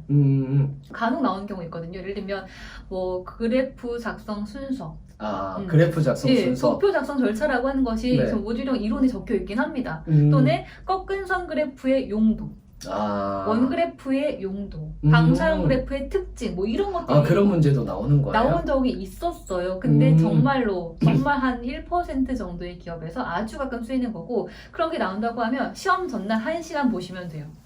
그 정도네요. 그렇죠. 그래서 이게 이제 모듈형이 정말 이론만 암기하면 된다라고 생각을 하시는 건 정말 오산이고요. 약간의 좀 심플한 문제 유형들, 그런 이제 그 이론을 좀 암기하면 해결이 될 만한 문제들도 좀 비중이 있다는 정도인 거고, 의사소통도 그렇잖아요. 사실은 모듈형이라고 해도 어휘 문제 나오기도 하고, 그렇죠. 네. 네. 그리고 맞춤법 문제 나오기도 하고, 간단한 독해 나오기도 하는 거잖아요. 맞아요. 네. 모듈형이라고 하더라도 의사소통은 그런 문제들도 나오고요. 네. 사실 조금 더 모듈형의 비중이 있어요. 있기는. 뭐 예를 들어서 문서 작성 방법이라든지 네네. 이런 것에서 이제 공문서라든지 그 다음에 기한서 문서 작성 방법이 있는데 사실상 이걸 외우고 있으면 약간 현타가 와요. 실제로 한 손에서 나온 문제 중에 하나인데 네. 어떤 문제가 나왔느냐 하면은 바코드를 기입할 때 네. 바코드를 기입할 때 문서의 상단 행정기관명의 오른쪽 끝 2cm 곱하기 2cm 범위 내에 바코드를 기입한다예요. 그래서 문서의 상단이 가로로 나오고요. 그리고 오른쪽 끝이 가로로 나오고 2cm 곱하기 2cm가 가로로 나왔어요. 와. 그래서 이게 맞는 것은 뭐 이런 식으로 나왔는데, 공부하다 보면은, 저도 강의하다 보면은 이런 것까지 외워야 되는 것도 외워야 된다라고 이렇게 얘기를 해요. 와, 그렇군요. 뭐 전결 문제나 뭐 이런 거 나오는 거는 그래도 그렇죠. 많이 봤는데 그런 네, 것까지. 그런 것까지 나옵니다. 네, 일단 모듈형은 그런 문제 유형이긴 합니다. 워크북 네네. 기반으로 이론을 암기할 수 있는 것 또는 수리에서는 이제 그렇게 이론이 많이 활용되지 않다 보니까 응용 수리 문제 유형이라고 하는 것 또는 수열 추리 문제가 모듈로 출제가 되고 있는 편이에요. 근데 우리가 나머지 6개 영역이라는 게 있죠. 그렇죠. 조직의 직업윤리, 대인관계, 뭐 직조, 자대, 정기라고 불리는 그런 영역은 원래부터 모듈형이었고요. 네. 네. 그래서 모듈형은 이제 어쨌든 상대적으로는 조금 더 이론 기반으로 좀 심플한 문제 유형이다라는 정도만 생각하시면 될 것 같고, 네. 그다음 피센 유형은요? 피셋 유형은 정말 피셋 문제 그 시험의 문제처럼 출제가 되고 있는 뭐 자료가 좀 더 길어진다거나 도표나 그래프가 좀 많이 나온다거나 그리고 독해 문제도 지문이 좀 형태가 길어진다거나 그렇죠. 그리고 네. 문제글의 상황 판단 문제처럼 이것도 상황 제시형 문제로 출제가 된다고 하는 것 이런 것들이 피셋 유형이라고 얘기를 주로 하죠. 네. 그래서 피셋 유형은 의수문 자원 관리에서만 나옵니다. 맞아요. 예, 나머지 6개 문제 영역에서는 피셋 문제는 원래부터 없는 거고요. 그렇죠. 예, 의수문 자원 관리 영역에서만 이제 피셋인지 또 모듈인지 좀 분리가 되고 있는 것뿐이고. 피듈이라고 하는 말을 전 별로 좋아하진 않는데 네. 네. 학생들은 정말 그 단어를 잘 쓰시더라고요. 맞아요. 저한테 그런 얘기를 하더라고요. 어떤 네. 친구가 선생님 모듈형으로 준비해야 되나요? 피듈형으로 준비해야 되나요? 라고 이렇게 질문을 해서 가만히 생각해보면 피듈형은 다 준비해야 되는 거 아닐까라고 이렇게 대답을 해주기는 했는데 네. 선생님 생각은 어떠세요? 그렇죠. 피듈은 지금 얘기 드렸던 모듈형과 피셋형이 다 나오는 겁니다. 그렇죠. 근데 이제 약간 차이가 있다면 피셋형만 나오는 기업은 난이도가 상대적으로 좀 더 높은 편이에요. 일명 뭐 인국공, 뭐 한전, 가스공사, 도로공사 이쪽은 피셋 문제 유형인데 좀 난이도가 높은 편이죠. 피셋 문제 형태로만 주로 가고 맞아요. 있으니까. 근데 피듈로 가게 되면 모듈과 피셋이 이제 함께 나오는 거잖아요. 그래서 피셋 문제 중에서 난이도가 조금 낮아지기는 해요. 두 개가 함께 이제 출제가 되다 보니까 난이도에 약간 차이가 있을 뿐 유형은 그냥 피셋부터 모듈까지 그냥 다 많이 나온다고 하더라. 네. 정도가 피듈이고 그래서 최근에는 피듈 형태가 제일 많이 보이긴 하실 거예요.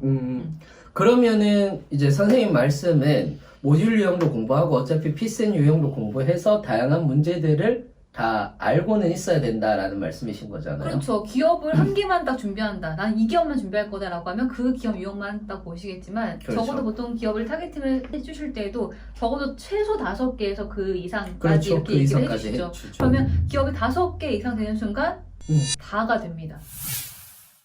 자, 그래서 원래는 우리 영상에서 네. 그렇다면 이제 우리는 학습 계획을 어떻게 세워야 되나요? 그 부분은 우리 다음 영상에서 어차피 분류는 했으니까요. 네. 분류는 했으니까 그 네. 부분에 대해서 조금 더 어떤 식으로 하면 공부를 할 수 있는지에 대해서 네. 또 다음 영상에서 알려드리도록 하겠습니다. 네.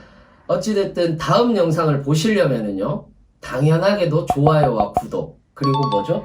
그거 뭐죠? 복습. 자, 지난 시간에 했었던 그 신조어. 몰라요. 여러분 복습이 이렇게 중요합니다. 얼마 안 지났는데 벌써 까먹었잖아요. 몰라요. 대, 구, 알. 아, 좋아요, 댓글, 구독, 알림 설정. 네, 그쵸. 네. 자, 여러분, 조태코야 부탁드립니다. 전 도대체 이것까지 못하겠습니다.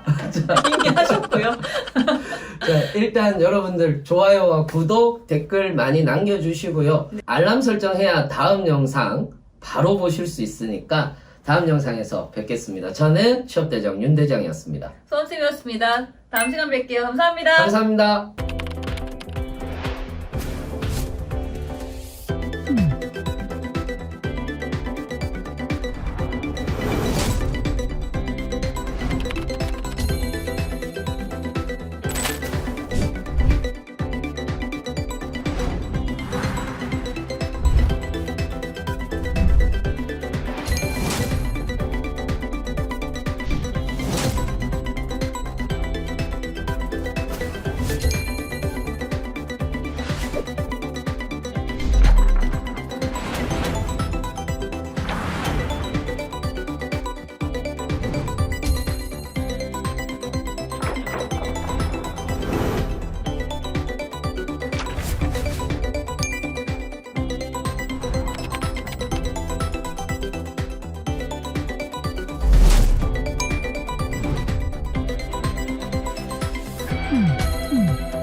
안녕하세요. 수상공인시장진흥공단에 최종 합격한 정준호입니다. 제가 수강한 선생님들 모두 정말 큰 도움이 되었지만 그 중에서도 특히 저는 NCS 수리 능력을 담당하셨던 김수원 선생님과 NCS 문제 해결 능력을 담당하셨던 복지훈 선생님에게 가장 많은 도움을 받았다고 생각합니다.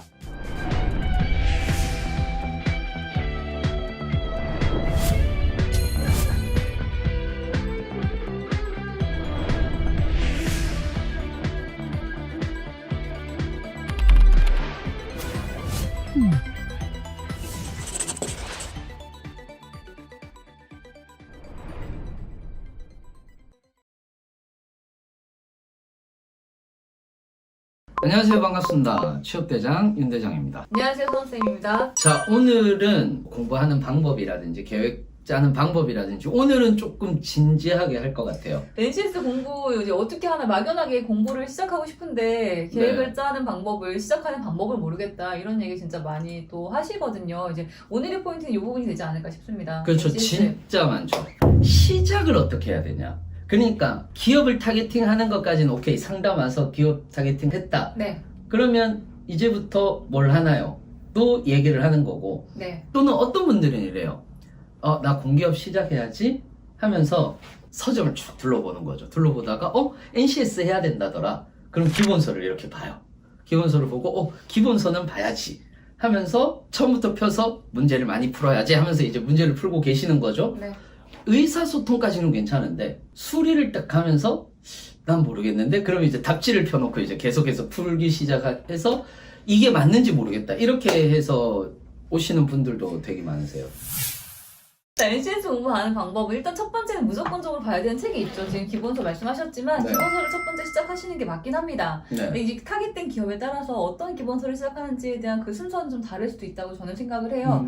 만약에 모듈형이 주가 되는 뭐 석유공 이런 기업이라고 하면 기본서 중에서도 모듈형 모듈형 통합 기본요? 기본서를 먼저 시작을 네. 하시는 게 당연히 첫 번째가 되셔야 될 필요가 있고 네. 그렇지 않은 기업이라고 하면 이제 그 정말 NCS 통합 기본서 모듈형을 이제 그 말을 뺀 통합 기본서를 보시는 게 첫 번째가 되셔야 되겠죠. 이제 그게 교과서를 저는 보는 거라고 생각을 하면서 말씀드리거든요. 교과서로 교과서죠. 공부 시작하는 거다. 이렇게 이제 말씀을 드리는데 근데 그런 분도 계세요. 내가 가는 기업이 의수문만 나오는데 그러면 이거 기본서 이거 10개 다 있는 거 다 봐야 되나요? 선생님 뭐라고 하실 거예요? 거기만 갈 거냐? 다 봐야 된다. 그쵸? 당연한 거예요. 일단 거기- 시작을 네. 뭐 특정 과목만이 아니라 NCS가 뭔지를 전반적인 이해를 해보는 것도 필요하고 맞아요. 그리고 NCS는 복합 과목들이 많이 들어있다 보니까 일단 10개를 다 보셔야만 다른 영역 보실 때 추가적으로 훨씬 더 이해를 잘 하실 수 있어요. 예를 그렇죠. 들면 뭐 조직에 대한 내용이 수리에서 활용이 되기도 하고 문제 해결 쪽에 활용되기도 하고 의사소통에 활용되기도 하고. 의사소통에서도 나옵니다. 그러니까 10가지를 일단은 다 쭉 훑어보시는 게 필요한데 최근에 인간 게시판에 질문이 이런 게 올라온 적이 있어요. 의사소통 공부를 하고 수리 넘어가니까 의사소통 까먹고 그 다시 보다 보니까 또 수리까지 못 넘어가겠고 이러다가 평생 의수문만 보겠습니다. 이 어떻게 해야 되나 이런 질문을 하셨던 분이 계셨거든요. 그래서 저는 까먹은 걸 잊어버린 걸 생각하지 말고 일단 빠른 회독을 해야 된다는 말씀을 맞아요. 드려요. 예, 맞아요. 조금 더 빠른 회독. 다시 볼 걸 생각하면서 일단 진행을 쭉 해야만 공부의 흐름이 생기는 거거든요. 기본서를 시작하실 때는 뭐 뒤에 거를 뭐 잊어버렸든 또 내가 가는 기업의 과목이 무엇이든 일단 1회독을 쭉 하고 나서 2회독까지 바로 가실 생각을 하면서 기본서에 대한 회독을 하면서 이제 그렇게 복습을 가시는 게 일단 첫 번째가 되셔야 될 것 같아요. 기본서가 최소 2회도 이상이 되셨다면 그 다음은 저는 거기서 이제 의수문자 정도까지 그 정도까지는 각 문제마다의 유형들을 분석하면서 문제마다 시간을 한번 기록해 보시는 것을 말씀을 드리거든요. 문제마다 시간을 기록해 보셔야만 내가 어떤 문제를 좀 더 잘할 수 있고 좀 더 오래 걸리기도 하고 더 안 되기 시간을 좀 써도 모르기도 하고 이런 문제가 유형이 되는지 그거 분석을 해 보실 수가 있거든요. 의수문자를 말씀을 드리는 것은 이 네 과목이 딱 필수 문제까지 연결이 될 수 있기 때문에 맞아요. 네, 그 네 가지는 정말 문제 하나마다의 그 유형을 분석하고 시간을 기록하고 저는 거기서 하나 더 추가를 하면은 이제 시간을 하나하나 재고 가다 보면은 틀릴 수 있잖아요. 그러면은 그냥 욕을 써놔도 좋으니까 자기가 알아볼 수 있게 왜 틀렸는지를 써놓으라고 그래요. 그거 제가 하는 말 아니에요? 아, 그래요? 저도 그렇게 얘기를 해요. 맞아요, 알고 있어요. 근데 진짜 욕을 써요. 예. 막 이렇게 써놓으시는 분들이 계세요. 예. 맞아요. 그거는 써도 괜찮다라고 생각해요. 그럼요. 상관없죠. 근데 그 문제 오답 근거를 분석하라고 저는 말씀드리거든요. 오답 근거 분석. 각 문제마다 실질적인 틀린 이유를 적어보셔야 돼요. 맞아요. 네, 진짜 틀린 이유. 뭐 단순한 연산 실수 때문인 건지, 아니면 특정 부분의 독해 오류인 건지, 또는 정보에 대한 인식이 잘못된 건지, 또는 식세우는 과정이 틀린 것인지 이런 식으로 실질적인 오답의 근거를 찾아보시면 내가 어떤 부분이 취약한지를 분석하게 되실 거거든요. 그 취약점을 아는 게 중요하죠. 공부의 흐름을 얘기할 때 이런 순서가 있어요. 이제 먼저 시작할 때 초급기라고 하는 게 있고, 이제 기본서를 보는 과정이에요. 그 다음에 실전으로 올라가는 기간이 있어요. 그렇죠. 그렇게 갔을 때 이제 필세 문제까지 막 가보고, 그러다가 정체기가 와요. 정체기. 초급기, 실전기, 정체기, 실전 2기 정도까지 가는 것이 이제 보통 루틴이거든요. 네. 근데 정체기를 극복을 하시면 이제 실전 2기로 가서 합격으로 가실 수가 있고, 정체기를 극복을 못 하시면 거기서 계속 멈춰 있는 거예요. 합격으로 가는 한 단계가 안 되는 거죠. 근데 그 정체기에서 멈추시는 대부분 99%에 대한 이유가 냉정한 분석이 안 되기 때문에. 맞아요. 그것 때문에 틀리고 있는 건데 그건 나는 잠깐 실수였어 라고 넘기니까 점수가 안 오를 수밖에 없는 거죠. 거기서 정말로 약점을 냉정하게 평가하시고 그걸 극복하셔야 돼요. 저는 결론을 내자면 이런 것 같아요. 전공은 공부인데 NCS는 훈련이다. 당연히 베이스의 공부는 있는데 네. 훈련의 영역이라고 얘기를 하는 것 중에 하나가 이게 점점 NCS는 강도를 높여가는 건데 처음에는 조금 가볍게 하더라도 점점 강도를 높여갈 수 있는 끈기가 있어야 된다고 저는 생각을 해요. 네. 근데 공부를 하고 문제를 푸실 때 초반부터 습관을 좀 들이셨으면 좋겠는 게 문제를 조금 더 차분하게 보는 연습을 하셨으면 좋겠어요. 왜냐면 무조건 반드시 어떻게 되실 거냐면 시간 때문에 급한데 이거 빨리 이렇게 되실 거예요. 근데 조급함을 갖고 이제 문제를 보시는 순간 내 페이스가 사라지는 거고요. 그리고 우리 실전반에서도 이제 많이 이제 얘기가 나오는 건데 옆 사람 문제 푸는 소리 때문에 옆 사람 시험지 넘기는 소리 때문에 문제를 못 푼다고 해요. 신중하게 차분하게 문제를 못 보고 조급함을 이만큼 갖고 있기 때문에 귀가 이렇게 열리는 거거든요. 그렇죠. 이 귀를 닫고 내 거를 보는 이 연습을 하시려고 하면 진짜 처음부터 일단 정확하게 문제를 신중하게 보는 그 연습을 하셔야 되고 이게 진짜 단련이 되셔야 돼요. 제가 저 수업 시간에 진짜 수업에서도 그렇고 강의에서도 이제 인강에서도 뭐 영상에서도 많이 말씀드리는데 알 것 같은 느낌 받은 걸로 착각하지 말라고 하거든요. 네. 그거 진짜 착각이에요.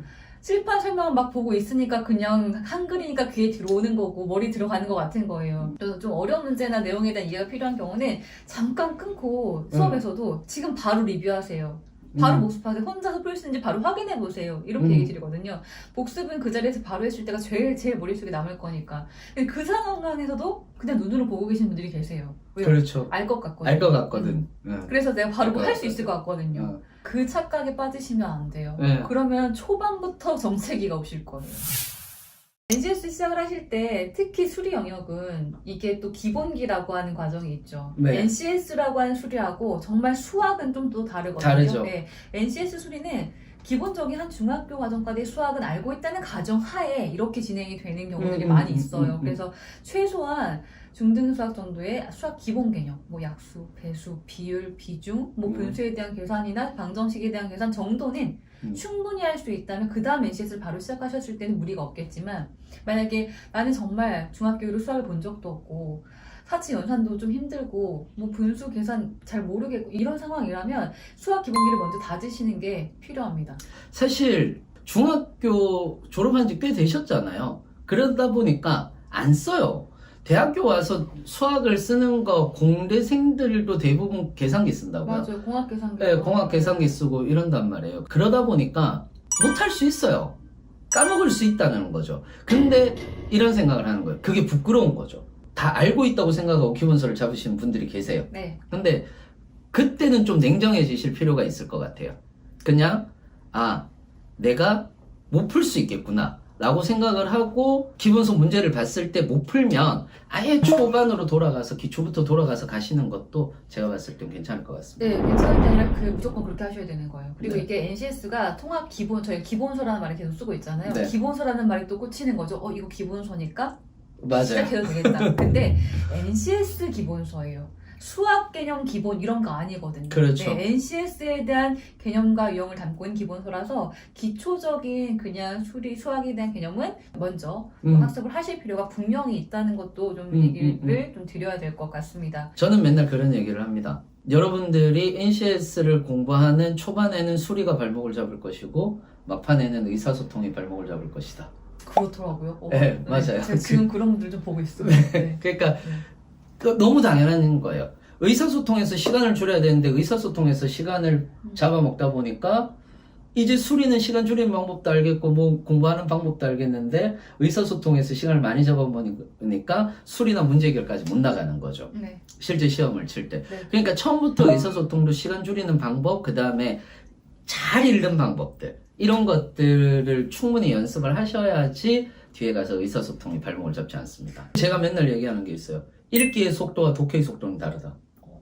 그쵸. 네. 눈 굴리는 거랑 머리로 들어가는 거 다른 거니까. 다르죠. 네. 그래서 생각보다 당신들의 읽기 속도와 독해의 속도의 갭 차이는 많이 난다. 독해의 속도로 처음에 읽다가 이게 늘어나서 지금 현재의 읽기 속도로 가면 그 다음부터는 스킬을 쓸 수 있는 거예요. NCS에서 또 굉장히 스킬들을 많이 원하시잖아요. 그렇죠. 근데 스킬이 투머치면 시간이 더 길어져요. 스킬 수집러.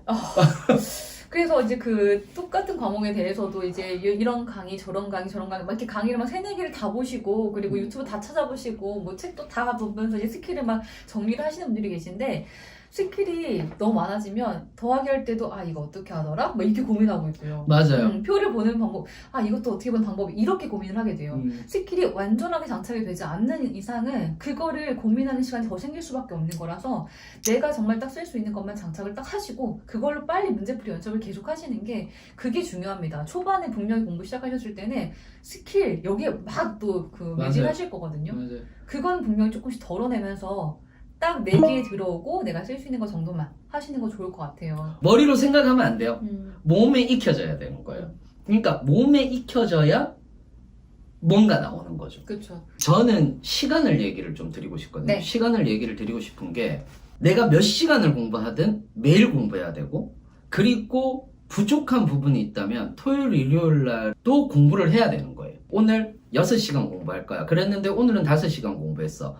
그러면은 이 1시간은 일요일로 가지고 가서 일요일 날 1시간 더 공부하시는 거. 그게 더 중요한 것 같아요. 아까도 말씀드렸지만 NCS는 습관이 중요한 거기 때문에 어느 정도의 진짜로 총량은 필요하다라고 생각을 해서 이렇게 말씀을 드리는 거예요. 맞아요. 그건 맞는 것 같아요. 정말로 이제 그냥 포멀한 정도의 그 순서만 얘기를 드렸는데, 그러면 이제 영상 보시면서 댓글로 저는 이런 부분도 좀 더 알고 싶다 이제 이런 게 있으시면 댓글 남겨주시면 저희 또 반영하면서 네, 진행하겠습니다. 진짜로 궁금한 거 있으면 네, 많이 물어보세요. 그럼 그게 영상으로도 또 컨텐츠로도 나갈 수 있습니다. 네, 네. 자, 네. 오늘 잘 들으셨는지 모르겠고 많은 정보 쏟아냈는데 여러분들이 정보 좀 잘 가지고 가셨으면 좋겠고 저하고는 또 다음에 우리 쌤하고 또 다음에 여러분들 뵙도록 하겠습니다. 이상으로 취업대장 윤대장이었습니다. 서은쌤이었습니다. 감사합니다. 안녕하세요. 반갑습니다. 취업대장 윤대장입니다. 안녕하세요, 선생님입니다. 오늘은 저희가 이제 문제를 풀면서 느꼈던 거, 문제풀이 주의를 해야 되는 그런 팁 네. 정도를 일단 한번 정리해서 말씀을 드려보려고 해요. 일단 그러면 소은쌤은 의사소통 풀면서 뭘 느끼셨죠? 저희 10분 정도 풀었었잖아요. 네. 많이는 못 풀었지만 음. 정답률은 높은 편이에요. 근데 어. 제가 항상 문제를 풀 때 하는 방법을 말씀드렸던 걸 조금 적용을 시켜왔었던 거거든요. 맞아요. 네, 의사소통 문제에도 표가 나오고 약간 자료 해석처럼 계산이 살짝 필요하거나 이런 독해가 필요한 문제. 그렇죠. 저는 그런 그렇죠. 거 골라서 풀었던 거예요. 맞아요. 네. 그때 정답률이 상당히 높은 편이에요. 맞아요. 저는 정답률이 거의 제로에 수렴합니다. 나 얘기 안 하려고 했는데. 제로에 수렴하면 네, 괜찮습니다. 얘기하시면 뭐. 쌤은 이제 어떤 것에서 좀 착오가 있으셨을까요? 저는요. 음. 순서대로 푸는데 어디에서 막혔느냐면은 그래프를 딱 보다 보니까 이건 풀 수 있을 것 같은 거예요. 풀다 보니까 하나하나 계산을 해야 되는 거예요.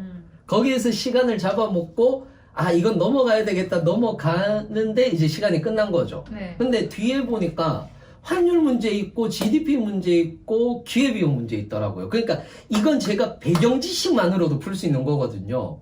그래서 와 이건 놓친 게 너무 안타까운 게 있었죠. 그쵸. 그래서 문제를 적절히 고르지 못했던 거죠. 맞아요. 네. 맞아요. 저희가 이제 그런 걸 조금 한번 정리해서 말씀드리면 좋을 것 같아요. 이제 당장 시험을 앞두고 있는 분들이 많이 계신 그런 시기이기 때문에 네. 네, 문제를 보실 때 일단 그런 경우 있어요. 시험이 시작되기 전에 시험지 검수 시간을 주는 시험들이 대부분이거든요. 그렇죠. 이제 네, 왜냐면 네, 네. 오타가 있거나 중간에 이제 문제가 있고 파본이 생기면 중간에 더 문제가 커지기 때문에 한번 이제 일단 문제 없는 검수 한번 하세요라고 쭉 훑어보는 이런 시간이 생겨요. 맞아요. 그때 문제 주제들을 보시거나 내가 좀 익숙한 문제형이 어디 있는지 그 배치 상태를 보시는 분들이 많이 있으시거든요. 그거 진짜 잘하시는 거예요. 그렇죠. 보니까 뒤쪽에 쉬운 문제가 있구나 뒤로 가야 되겠다 이런 생각을 미리 해두시는 것도 필요하고 그리고 앞쪽에 문제 중에는 어느 정도의 주제가 좀 익숙하다 이걸 골라보시는 것도 필요한 거죠. 저도 네. 의사소통 그 얘기를 해요. 의사소통 같은 경우는 지문을 딱 봤는데 예를 들어서 철학 지문이다. 네. 철학 지문 같은 경우는 학생분들이 이제 용어가 어렵다라거나 또는 낯선 철학자가 나온다라거나 그렇게 되면은 네. 읽기가 싫어지는 거거든요. 그런 지문들 같은 경우는 네. 익숙해지면 좋지만 익숙하지 않으면 실전에서는 넘겨라라는 얘기를 많이 해요. 네. 그래서 그런 얘기를 하는데 정작 저는 못했어요. 수리해서. 그러니까 그게 이제 실전으로 갔을 때하고 그냥 알고 있는 거하고 좀 차이가 있는 거죠. 맞아요. 네네. 일단 문제 풀어야겠다라고 하는 의지만 생기고 이걸 약간 요령껏 접근하겠다는 생각을 못했던 거죠. 그렇죠. 네, 그런 계획까지 짜고 시험에 들어가셔야 되겠습니다. 우리 학생분들이 많이 하는 실수를 제가 저지르고 있는 거죠. 본보기로 그냥 보여주셨다고 생각할게요. 네, 감사합니다. 그거 있죠. 제가 항상 이제 ABC군이라고 하는 걸 네. 또 이제 설명회 때나 수업 시간에 많이 말씀드리는데 NCS는 일단 기본적으로 두 가지에 대한 그 확인이 필요하죠. 얼만큼 빠른 시간에 해결되는 것인가, 그리고 얼만큼 정확하게 해결할 수 있는 것인가, 신속과 정확도라는 두 가지 그 평가 요소를 가지고 본인의 상대적인 A군, B군, C군의 분리를 한번 해두셔야 돼요. 신속과 정확이 다 잡혀있는 나의 A군 문제 유형들, 그리고 신속은 안 되지만 정확도는 확보할 수 있는 B군 문제 유형들, 그리고 둘 다 안 되는 C군 문제 유형까지 분리를 해두셔야만 그때 배치 상태를 갖고 C군이 어디 있다, A군이 어디 있다는 것을 이제 쉽게 좀 판단해 보실 수가 있을 거예요. 그렇죠. 이제 학생분들이 거기에 대한 부담을 느끼시더라고요. 만약에 50문제를 주잖아요. 네. 그러면은 50문제를 다 풀어야 된다라는 압박감이 있으신가 봐요. 그러니까 어떠냐면 50문제를 다 풀어야 된다라는, 내가 더 많이 풀어야 된다라는 압박감이 있다 보니까 실수를 많이 하세요. 생각보다. 계산에서도 실수를 하고 읽기에서도 실수를 많이 하시는 그렇죠. 편인 거죠. 네. 그래서 제가 오늘도 상담을 할 때 어떤 얘기를 해드렸느냐면은 50문제를 다 풀고 15문제를 틀리는 것보다 40문제를 풀고 40문제를 다 맞추는 게 낫지 않겠냐라고 이렇게 얘기를 드렸었거든요. 그러니까 네. 다 풀지 말고 조금 더 정확하게 풀자라는 거. 이게 이제 가장 중요한 부분이겠죠. 그렇죠. 저도 이제 신속과 정확 중에서는 첫 번째로 갖출 것은 정확도라고 항상 너무나 많이 강조를 해왔는데, 근데 이제 조급함이 생기니까 이게 자꾸 막 속도 빨라지고 의미가 없는 속도에 신경 쓰고 계신 거예요. 실컷 풀고 실컷 틀리고. 그렇죠. 그렇죠. 문제풀이가 속도에 의미가 있어지려면 답이 나왔을 때예요. 그걸 기억하셔야 됩니다. 자, 그래서 일단 정리하면 A, B, C를 분리하시는 것, 그리고 문제에 대한 배치 상태를 가지고 풀 문제를 빨리 선별하시는 것, 네. 그리고 다 풀 것이라고 하는 부담감이 아니라 내가 풀 수 있는 문제에 대한 것만 갖고 정확도만 생각하면서 한 70% 정도의 정답률만 내셔도 일단은 괜찮은 편이에요. 난이도에 따라 좀 다를 수 있겠지만. 어떤 분들은 이제 뭐 유튜브도 보고 하니까 막 속독을 하거나 이런 분들이 계세요. 전혀 쓸모없습니다. 전혀 쓸모없고 가장 중요한 것은 어떻게 푸시느냐예요. 저는 그거를 이제 의사소통에서 문제 대응력이라고 하거든요. 문제 대응력이라고 얘기를 하는데, 자, 보기를 보고 문제를 푸실 수도 있어요. 이게 다는 안 되고요. 일치하지 않는 것. 또는 보도자료가 쓸데없이 긴 것들. 또는 비문학 지문이 세트 문제가 나오는 것들. 이런 문제들은 대부분이 모순되는 덩어리들이 있어요. 그리고 근접되는 덩어리들이 있어서 이거는 보기만 보고도 풀 수 있는 문제다 아니다로 구분이 되기도 합니다. 그러지 않는다면 보기에서 일치불일치잖아요. 자, 숫자, 한글, 영어 중에서 쌤은 뭐가 제일 눈에 띄세요? 숫자요. 네. 근데 누구나 그래요. 누구나 그런 게 자료 해석을 보시면 아시겠지만 분명히 조건을 먼저 보라라고 얘기를 하는데 눈은 표로 가요. 그러니까 우리는 숫자나 영어를 낯선 단어이기 때문에 굉장히 빨리 봅니다. 그냥 한글보다. 그래서 보기에서도 일치 불일치 문제, 특히 보도자료 같은 경우는 보기에서 숫자 먼저 찾는 거예요. 그러면 지문에 숫자가 한 개, 두 개밖에 없거든요. 그럼 그 문장만 읽으면 일치하는지 불일치하는지 눈에 보이는 거죠. 영어 먼저 보시는 거고 그 다음에 차례대로 풀어나가면 되는 거거든요. 그러면은 내가 보기를 조금 더 줄일 수가 있는 거예요. 그렇게 보시면은 제일 좋지 않을까 이렇게 생각을 합니다. 그러니까 하나의 팁만 드리면 일단 보기부터 봐라. 근데 보기도 독해다. 그래서 거기에서 모순점이 있거나 비슷한 점이 있다면 그걸로도 풀 수 있는 문제가 있다. 그리고 만약에 그걸로 내가 못 풀겠다면 숫자부터 있는 걸 대입해봐라. 그러면은 훨씬 더 빨리 풀 수 있다. 이렇게 정리를 좀 해드리고 싶네요. 수리는 표의 주제들이 좀 익숙한 게 더 보이실 수 있고 네. 자료나 그래프에 대한 거 그런 경우 당연히 먼저 보시면 해석도 빨라지실 거예요. 그렇죠. 그리고 해당 기업 관련된 이제 자료를 미리 보고 들어가시는 분도 계시잖아요. 네. 그렇죠? 그런 경우에는 당연히 더 빠른 이제 그 자료 해석이 되실 거고 보기가 뭐 5개가 있다라고 하면 자료 읽기형의 보기가 있고 그리고 자료 계산형의 보기가 있습니다. 보통 많은 분들은 읽기형 이걸 먼저 보려고 하세요. 왜냐면 쉬우니까. 쉬우니까. 뭐 증거는 제가 그랬어요.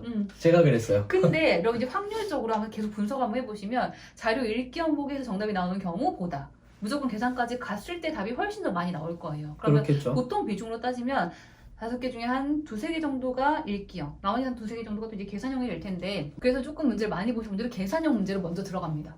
읽기형은 어차피 정답이 안 될 가능성이 완전 높기 때문에 계산형만 2-3 문장 중에서 조금 더 계산이 수월한 거 1-2개 뽑아서 그걸 먼저 보시는 게 오히려 정답으로 좀 스트레이트로 가시는 방법이 되죠. 계산을 피할 것이 아니라 직진하시는 거고요. 방법을 익혀두시는 거.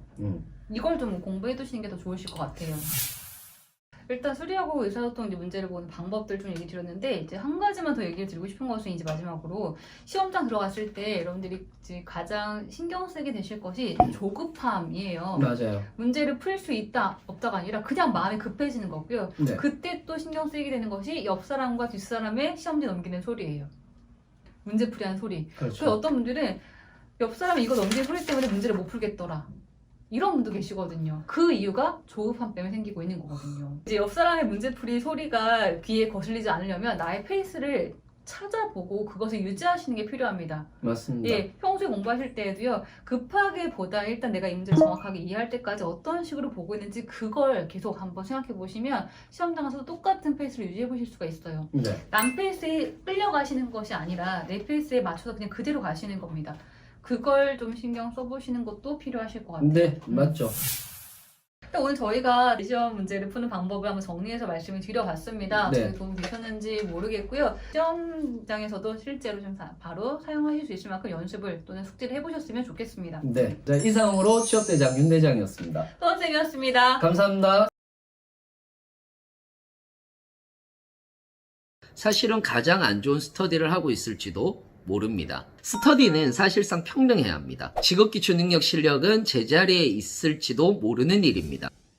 안녕하십니까, 반갑습니다. 취업대장 윤대장입니다. 자, 오늘은 공기업 취업 스터디 득일까 실일까에 대해서 이야기를 해보려고 합니다. 일단 결론부터 말씀드리자면 득일 때도 있고 실일 때도 있다. 사실상 스터디를 어떻게 하느냐에 따라서 좀 달라진다라고 이렇게 생각을 하시면 될 것 같아요. 일단 공기업 취업 스터디는 크게 이제 NCS 직업기초 능력 전공 그리고 면접 스터디, 크게 이렇게 세 가지로 이야기를 많이 합니다. 사실상 하는 유형도 굉장히 다양합니다. 직업기초 능력 스터디는 일단 모여서 시간을 재고 그리고 문제풀이를 하고 이제 틀린 것을 맞춰보는 유형이 사실상 가장 많은데, 저는 개인적으로 시간을 재고 모여서 문제풀이를 하는 것은 괜찮다라고 이렇게 생각을 합니다. 사실 약간의 긴장도 있을 수 있고요. 그 다음에 다른 사람과 경쟁도 하고 있기 때문에 좀 더 시험과 같은 느낌이 나서 그 부분에 대해서는 도움을 받을 수 있다라고 생각을 합니다. 그런데 여기서 가장 큰 문제점은 문제 자체, 문제풀이 자체가 한쪽 방향으로 치우칠 수 있다는 겁니다. 다시 말해서 다양한 문제를 많이 풀어보는 것이 아니라 오히려 더 어려운 문제를 풀기 위해서 공부하게 되는 경우가 발생을 하게 된다는 거. 그렇게 되면은 문제 유형이 한쪽으로 쏠려서 다양한 문제를 푸는 것이 좀 어렵게 되죠. 만약 모듈형이라도 나오게 된다면 사실상 이 부분에 대해서는 준비를 하지 않았던 거니까 좀 문제가 있는 거겠죠. 뭐 전공 스터디도 마찬가지입니다. 전공 스터디도 역시 모여서 공부를 하고 문제풀이를 하고 자신이 모르는 것을 서로 도와가면서 해설을 해주는 형태가 사실은 가장 이상적입니다. 그런데 대부분이 어떻게 하시느냐면 전공 범위를 정하세요. 전공 범위를 정한 다음에 각자 맡은 부분을 가지고 돌아가면서 설명을 해주는 형태. 이는 대부분이 이제 자신이 가르치고 설명한 부분만 기억에 남는 경우들이 굉장히 많아요. 학습은 자기 스스로 해야 되는 부분인데 설명을 해주려고 하다 보니까 꼼꼼하게 봅니다. 그러다 보니까 이 부분에서는 기억이 남으나 듣는 것은 사실상 기억이 남지 않는 그런 경우들도 많이 봐요. 이런 말을 하시는 분들이 있습니다. 난 혼자서 공부하는 것이 힘들어. 그래서 사람들과 모여서 해야지 공부라도 할 수 있어. 라고 이렇게 이야기를 하시는 분들이 있습니다. 이럴 때는 스터디가 목적이 되기 때문에 스터디 참여 자체가 목적이 되어버립니다. 스터디는 원래 수단입니다. 자신이 도움받을 수 있는 부분만 도움받으시는 것이 좋습니다. 예를 들어서 피셋 문제풀이를 하는 경우는 집에 와서는 모듈형 문제를 풀고 또는 봉투 모의고사를 풀면서 혼자 공부하는 시간을 많이 만들어 두셔야 된다는 거죠. 스터디 시간에 쫓겨서 자신이 공부할 시간을 버리게 된다면 사실은 가장 안 좋은 스터디를 하고 있을지도 모릅니다. 여기서 오해하시는 분들이 계시는데 스터디를 하지 말라라고 얘기를 하는 것이 아닙니다. 좋은 스터디를 하라라고 말씀을 드리고 싶은 거예요. 좋은 스터디라고 얘기를 하는 것은 자신이 공부할 시간을 많이 뺏기지 않고 시험을 치고 있다는 긴장, 그리고 자신이 공부하다가 모르는 부분이 나왔을 때 도움을 얻을 수만 있다면 그걸로도 충분합니다. 만약 자신이 전적으로 스터디에 매달려 있고 스터디가 뭔가 버겁다라는 그런 생각이 든다면 그 스터디는 결코 좋은 스터디가 아닐 수 있습니다. 버겁더라도 나는 이렇게라도 스터디를 하지 않으면 공부를 하지 않을 거야 라는 생각을 가지시고 계신다면 그 스터디는 버리셔야 되는 거죠. 이 부분에 대해서는 제가 시간 관리 차원에서 이야기를 드린 부분이 있습니다. 그거 여러분들이 참고하셨으면 좋겠습니다. 종합을 해보면 필기 스터디를 하실 때는요, 스터디 시간보다 혼자 공부해야 되는 시간이 많은데도 불구하고 스터디 시간에 좀 더 집중을 하는 경향들이 보이면 그 스터디는 좋지 않은 스터디입니다. 직업기초 능력은 훈련입니다. 전공은 공부인 거죠. 훈련이기 때문에 조금씩이라도 매일 하는 것이 좋아요. 그런데 나는 일주일에 2번 정도 직업기초 능력 스터디가 있으니까 그때 해도 돼. 나머지는 전공에 좀 더 치중을 해야지. 하게 된다면 직업기초 능력 실력은 제자리에 있을지도 모르는 일입니다. 면접 역시 여러분들이 모의 면접의 형태로 스터디를 많이 하고 계십니다. 모여서 면접을 하고 서로의 느낀 점을 이야기를 합니다. 사실은 모의 면접은 그 자체로만으로도 굉장히 좋습니다. 그런데 모의 면접의 중요한 점은 피드백이에요. 서로 피드백을 하다 보면 모호하게 이야기를 하는 경우들이 많습니다. 뭔가 넌 산만한 느낌이야 라는 느낌과 관련되어 있는 대답이 돌아오는 거죠. 이러면 사실상 피드백을 해주는 사람도 또는 모의 면접을 하고 있는 사람도 감을 잡지 못합니다. 그렇기 때문에 면접 스터디에서는 피드백을 해주는 사람은 좀 더 구체적으로 피드백을 해야 합니다. 사실 면접에는 정답이라고 얘기를 하는 것은 없어요. 한 번에 명확하게 들려야 되고 답변의 내용이 질문에서 벗어나지 않아야 합니다. 이 기준만 가지고도 면접에 피드백을 해준다고 하더라도 좋아지는 경우들이 많기 때문에 저는 개인적으로는 한 번 정도는 전문가의 도움을 한 번은 받아라 라고 이렇게 이야기를 드리고 싶습니다. 스터디는 사실상 평등해야 합니다. 스터디에서 가장 많은 것이 카더라입니다. 카더라. 내가 들었는데 말이야 이런 얘기가 있어 라고 이야기를 합니다. 사실은 논리적인 것이 아니라 권위를 가지고 카더라라는 것을 이야기를 하는 거죠. 그런데 말이 먹히지 않으면 그 스터디 안에서 자신의 권위를 내세우는 경우들이 있습니다. 야, 내가 공기업을 몇 년 준비했는데 뭐 이렇게 얘기를 하는 경우들이 있다는 거죠. 사실상 막 취업을 시작을 했더라도 정보를 많이 수집을 하고 전문가가 옆에서 조금이라도 도와드린다면 충분히 빨리 취업을 할 수도 있는 거거든요. 그래서 스터디 안에서는 절대 나이, 내가 오래 준비했다 라는 식의 경력 등으로 사람을 무시하거나 혹은 우러러보지 않았으면 좋겠습니다. 또 걱정이 되다 보니까 이렇게 잔소리를 하게 되는 것 같은데 다음에는 조금 더 나은 내용으로 여러분들을 만나 뵙도록 하겠습니다. 저는 항상 여러분들의 내일을 응원하고 있습니다. 이상으로 마치겠습니다.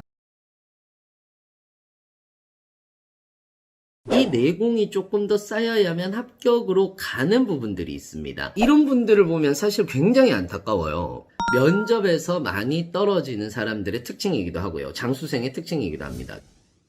안녕하세요. 반갑습니다. 취업대장 윤대장 인사드립니다. 오늘의 주제는 조금 무겁습니다. 오늘의 주제는 취업 준비를 해도 안 느는 사람들의 특징입니다. 사실 오늘은 아무래도 좀 뼈 때리는 얘기를 하게 될 것 같아서 좀 두렵기는 합니다. 부디 이 영상을 보시는 분들 제발 상처받지 않기를 바라겠습니다. 사실 취업 준비, 특히 이제 공공기관 준비를 하다 보면은 뭔가 아슬아슬하게 될 것 같으면서 안 되는 사람들이 꽤나 많습니다. 이런 분들을 보면 사실 굉장히 안타까워요. 이럴 때는 조금 자신의 루틴을 좀 돌아보는 것이 좋지 않을까라고 생각을 합니다. 그래서 이 시간에는 이런 루틴을 좀 돌아보면서 취업 준비를 해도 안 되는 사람들의 특징 3가지 정도를 알아보려고 합니다.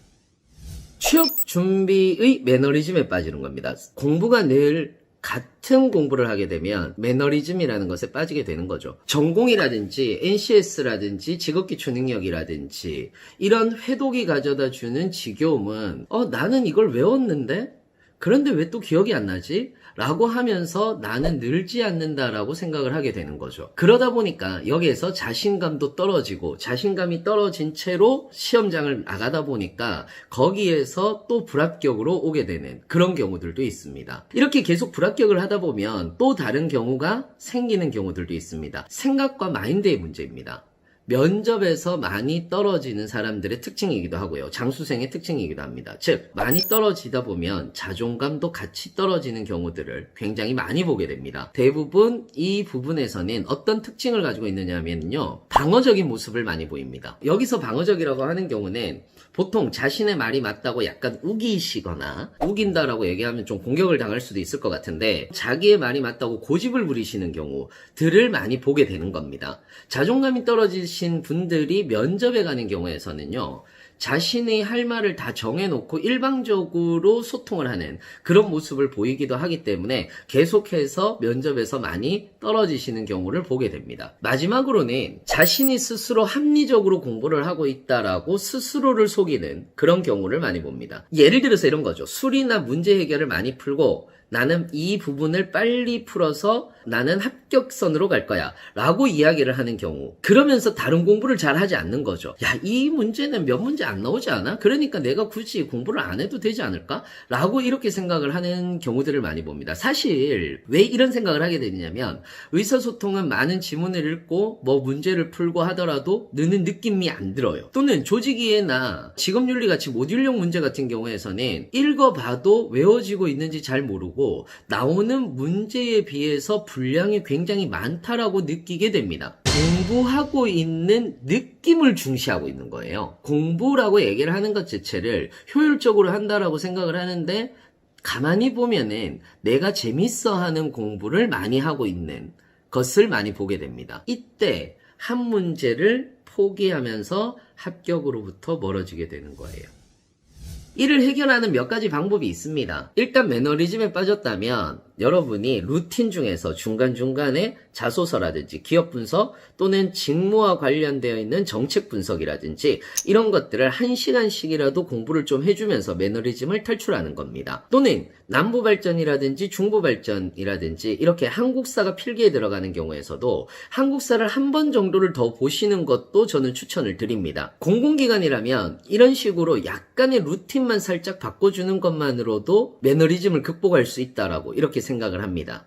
이 부분 같은 경우는 눈에 보이지 않는 공부거든요. 눈에 보이는 공부는 뭐 전공, NCS, 한국사, 뭐 스펙 이런 것들이 들어가는 거고요. 눈에 보이지 않는 공부는 기업 분석, 공공기관 직무와 관련된 공부들 이런 것들이 사실상 눈에 보이지는 않는 공부인 건데 이게 내공인 거죠. 이 내공이 조금 더 쌓여야만 합격으로 가는 부분들이 있습니다. 그래서 시간이 걸리는 건데 이 부분에 대한 루틴만 조금만 바꿔줘도 충분히 매너리즘을 극복할 수 있는 겁니다. 합리적으로 공부를 하고 있다라고 속이는 경우에도 속마음에서 이런 마음이 들릴 겁니다. 이건 공부를 안 해도 되지 않나?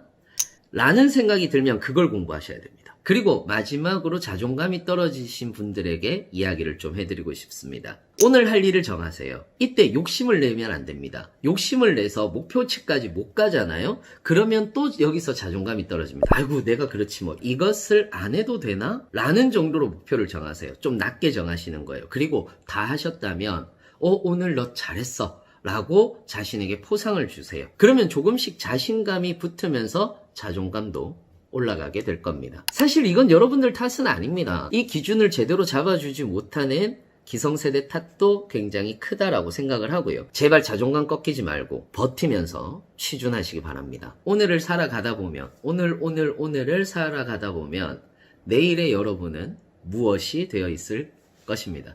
그렇기 때문에 저는 항상 여러분들의 내일을 응원하겠습니다. 이상으로 마치겠습니다.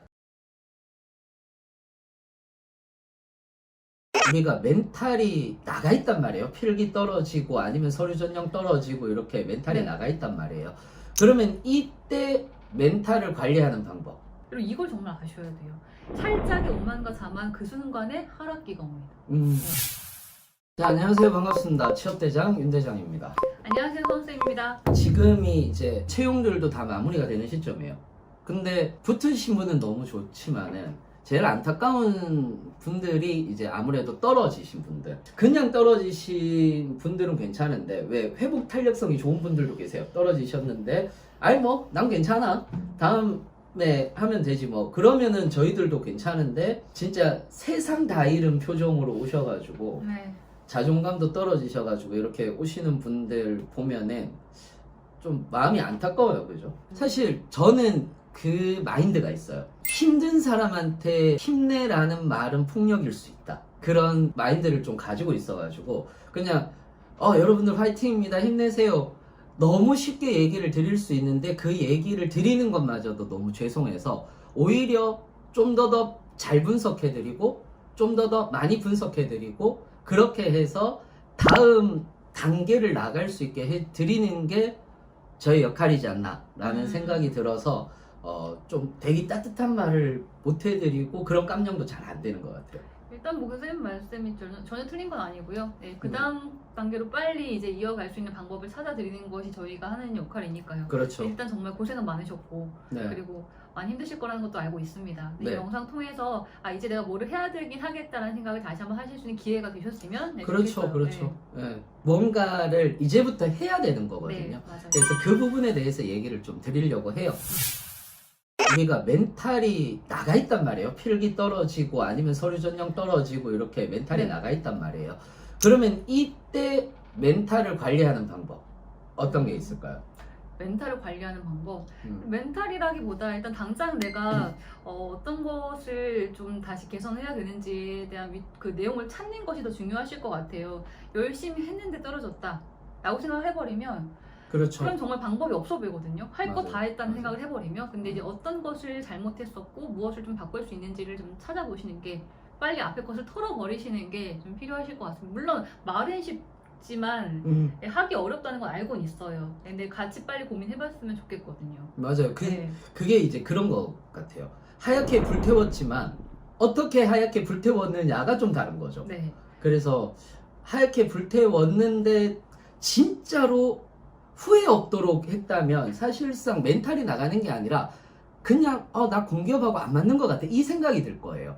근데 그게 아니니까 미련이 남고 그것 때문에 우리는 계속 하는 거거든요. 그래서 우리 쌤이 필기 떨어졌는데 어떻게 하면 다음 단계로 나갈 수 있는지 그 공부 방법에 대해서 쌤이 얘기를 좀 해주세요. 저도 최근에 이제 학생분들 많이 이제 상담을 하고 있고, 그리고 이제 저희 수강생분들 중에서 떨어져서 오신 분들도 많이 만나고 얘기를 해봤거든요. 네. 근데 정말로 이제 한참 점수가 잘 나오다가 최근 시험에서 점수가 오히려 하락을 해서 완전 정말 번아웃이 돼서 이렇게 오셨던 분들도 계세요. 근데 얘기를 들어보면 제가 이제 그때 뭐를 얘기하냐면, 물론 이제 뭐 다독이는 걸 제가 잘은 못하기 때문에 못하시잖아요. 그래서 공부하는 과정을 좀 상세히 들어봐요. 어떻게 했는지, 무엇을 했는지. 근데 얘기를 듣다 보면 문제점이 분명히 보여요. 이걸 안 했구나. 생각보다 놓치고 넘기고 자만하고 오만해서 그냥 넘기시는 과정들이 있더라고요. 근데 그게 결과적으로 문제가 되고 있는 부분들이에요. 이게 공부를 한 3, 4개월 이상 했을 때 이제 문제 좀 풀 수 있겠다, 유형들이 보인다, 또 시험이 한 2-3번 이제 진행이 됐을 때 이제 어떻게 해야 되는지 알겠다라는 생각이 들었을 때예요. 그렇죠. 쌤이나 저나 생각보다 공부 방법에 대해서 되게 디테일하게 얘기를 많이 해줘요. 맞아요. 네, 해주는데 진짜. 네. 그거를 잘 못 지켜요. 그게 너무 디테일해서 그러기도 한데 잘 안 지키고 넘어가는 경우들이 진짜 많아요. 그게 저희들. 이렇게만 해도 될 것 같다는 생각을 하시는 거예요. 맞아요. 네, 맞아요. 보니까 예를 들면 제가 각 문제마다 시간 기록하세요. 그 시간 갖고 A, B, C고 나눠보세요. 시험장에서는 그걸 갖고 문제 먼저 풀지 문제풀이 순서 정하셔야 됩니다. 이런 거 하고, 그리고 오답 근거 분석하세요. 주로 내가 무엇 때문에 틀리고 있는지 실수 위치를 아셔야 됩니다. 이게 저는 제가 봤을 때 이게 제일 중요한 것 같아요. 선생님 감사해요. 저 그 동의를 정말 얻고 싶었어요. 왜냐면 최근 상담했던 분들 중에서 그 부분을 꽤 많이 놓치고 있더라고요. 네. 왜냐면 이런 얘기하세요.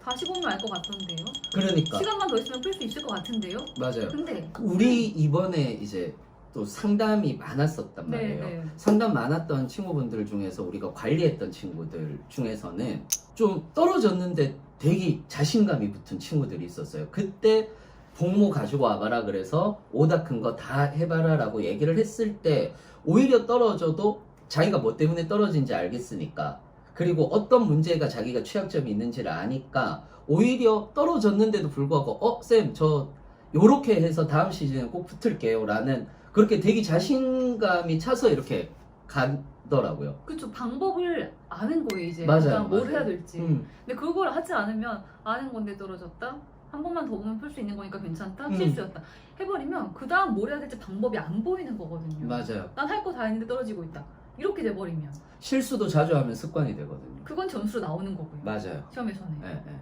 그리고 이걸 정말 아셔야 돼요. 살짝의 오만과 자만 그 순간에 하락기가 옵니다. 네.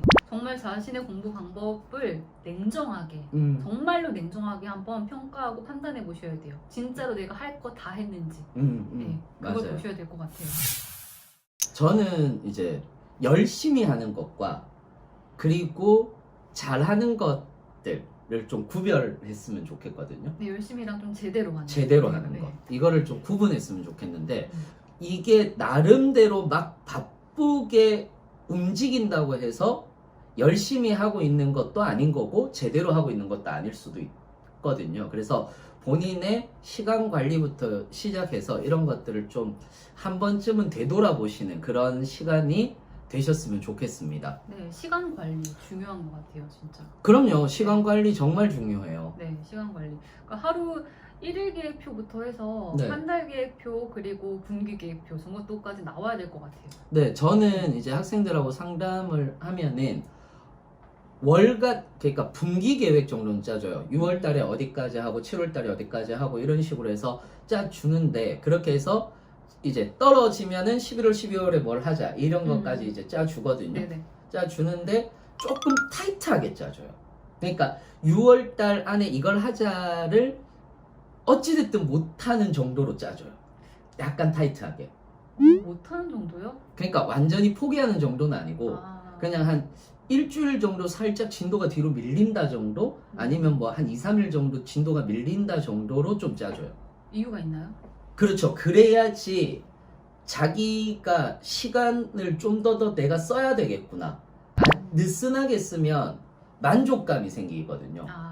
그런데 조금 타이트하게 잡으면 아 내가 시간을 좀 더 써야 되는구나, 내가 뭘 더 해야 되는구나, 내가 뭔가가 모자라는구나를 알게 되세요. 그렇기 때문에 이렇게 앞으로 치고 나갈 수 있는 그런 힘이 생기실 수는 있는 거죠. 자신의 공부 계획을 세울 때에도 이제 선생님 말 좀 참고해서 하시면 좋을 것 같아요. 맞아요. 약간은 빡빡하게 이제 조금 더 내가 하는 공부 양보다는 조금 더 늘려서 그렇지. 보면서 하시는 게 본인의 좀 더 탄력을 좀 높일 수 있는 방법이 되지 않을까 생각을 그렇죠. 합니다. 네. 그러니까 그런 분들 계시거든요. 아 나는 허리가 아파서 오래 앉아 있질 못해. 저는 얘기를 해요. 누워서라도 하라고 얘기를 해요. 뭐서라도 하라. 누워서라도 해야죠. 그러니까 허리가 아프면 누워서라도 해야 되는 거고요. 저는 체력이 모자라서 공부 시간을 보통 9 to 9을 찍으라고 얘기를 하지만은 저는 운동은 꼭 해야 돼요. 그러면 9시 전에 하면 되거든요. 시간 관리는 반드시 잘 하셨으면 좋겠다라는 거 꼭 네. 이야기를 드리고 싶어요. 그럼 정리를 한번 해보면 선생님이 딱 한 가지 좀 강조하고 싶으신 것은? 시간 관리 얘기하셨으니까 자기가 지금 현재 시간을 어떻게 쓰고 있는지를 한 번쯤 되돌아보고, 그리고 거기에서 내 타임라인들이 정말 쓸데없는 것이 있지는 않은지 이런 것들을 한 번쯤 되돌아보고 시간 정리로 해서 시간표를 좀 시간표를 또 줄긋고 하지는 마시고 그냥 1일 시간표 정도라도 짜면서 공부의 양과 그 다음에 시간을 조절했으면 좋겠어요. 제가 한 가지로 딱 말씀드리고 싶은 건 아까도 얘기 드렸지만 공부 방법을 냉정하게 평가했을 때 정말 할 거 다 했는지 정말 할 거 다 했는지 알 것 같다라는 그런 약간의 생각을 갖고 넘기지 않았는지 그런 이제 문제점 파악을 하시는 게 좀 제일 중요하실 것 같습니다. 객관적으로 파악을 하시는 것. 그렇죠. 그렇게 해서 여러분들이 요 두 개를 합치면은 본인을 조금 더 객관화해봐라. 네. 이런 걸로 좀 마무리를 지을 수가 있겠네요. 네, 열심히가 아닌 제대로로 가봐야 되겠죠. 네. 자, 오늘 이렇게 해서 여러분들하고 하반기를 준비하기 위해서 멘탈 관리 어떻게 하는지, 사실 말은 멘탈 관리인데 우리 좀 더 제대로 공부해보자라는 네. 건데 잔소리로만 안 들으셨으면 좋겠어요. 네, 그냥 똑같은 얘기 또 하나 보다가 아니라 정말 이 중에서 내가 어떤 문제를 갖고 있는지를 다시 한번 네. 냉정하게 평가하시는 그런 시간이 되셨으면 좋겠습니다. 그럼 정말 그 다음 단계로 나아가실 수 있으실 거예요. 네. 이상으로 저는 취업대장 윤대장이었습니다. 선생님이었습니다. 감사합니다. 감사합니다.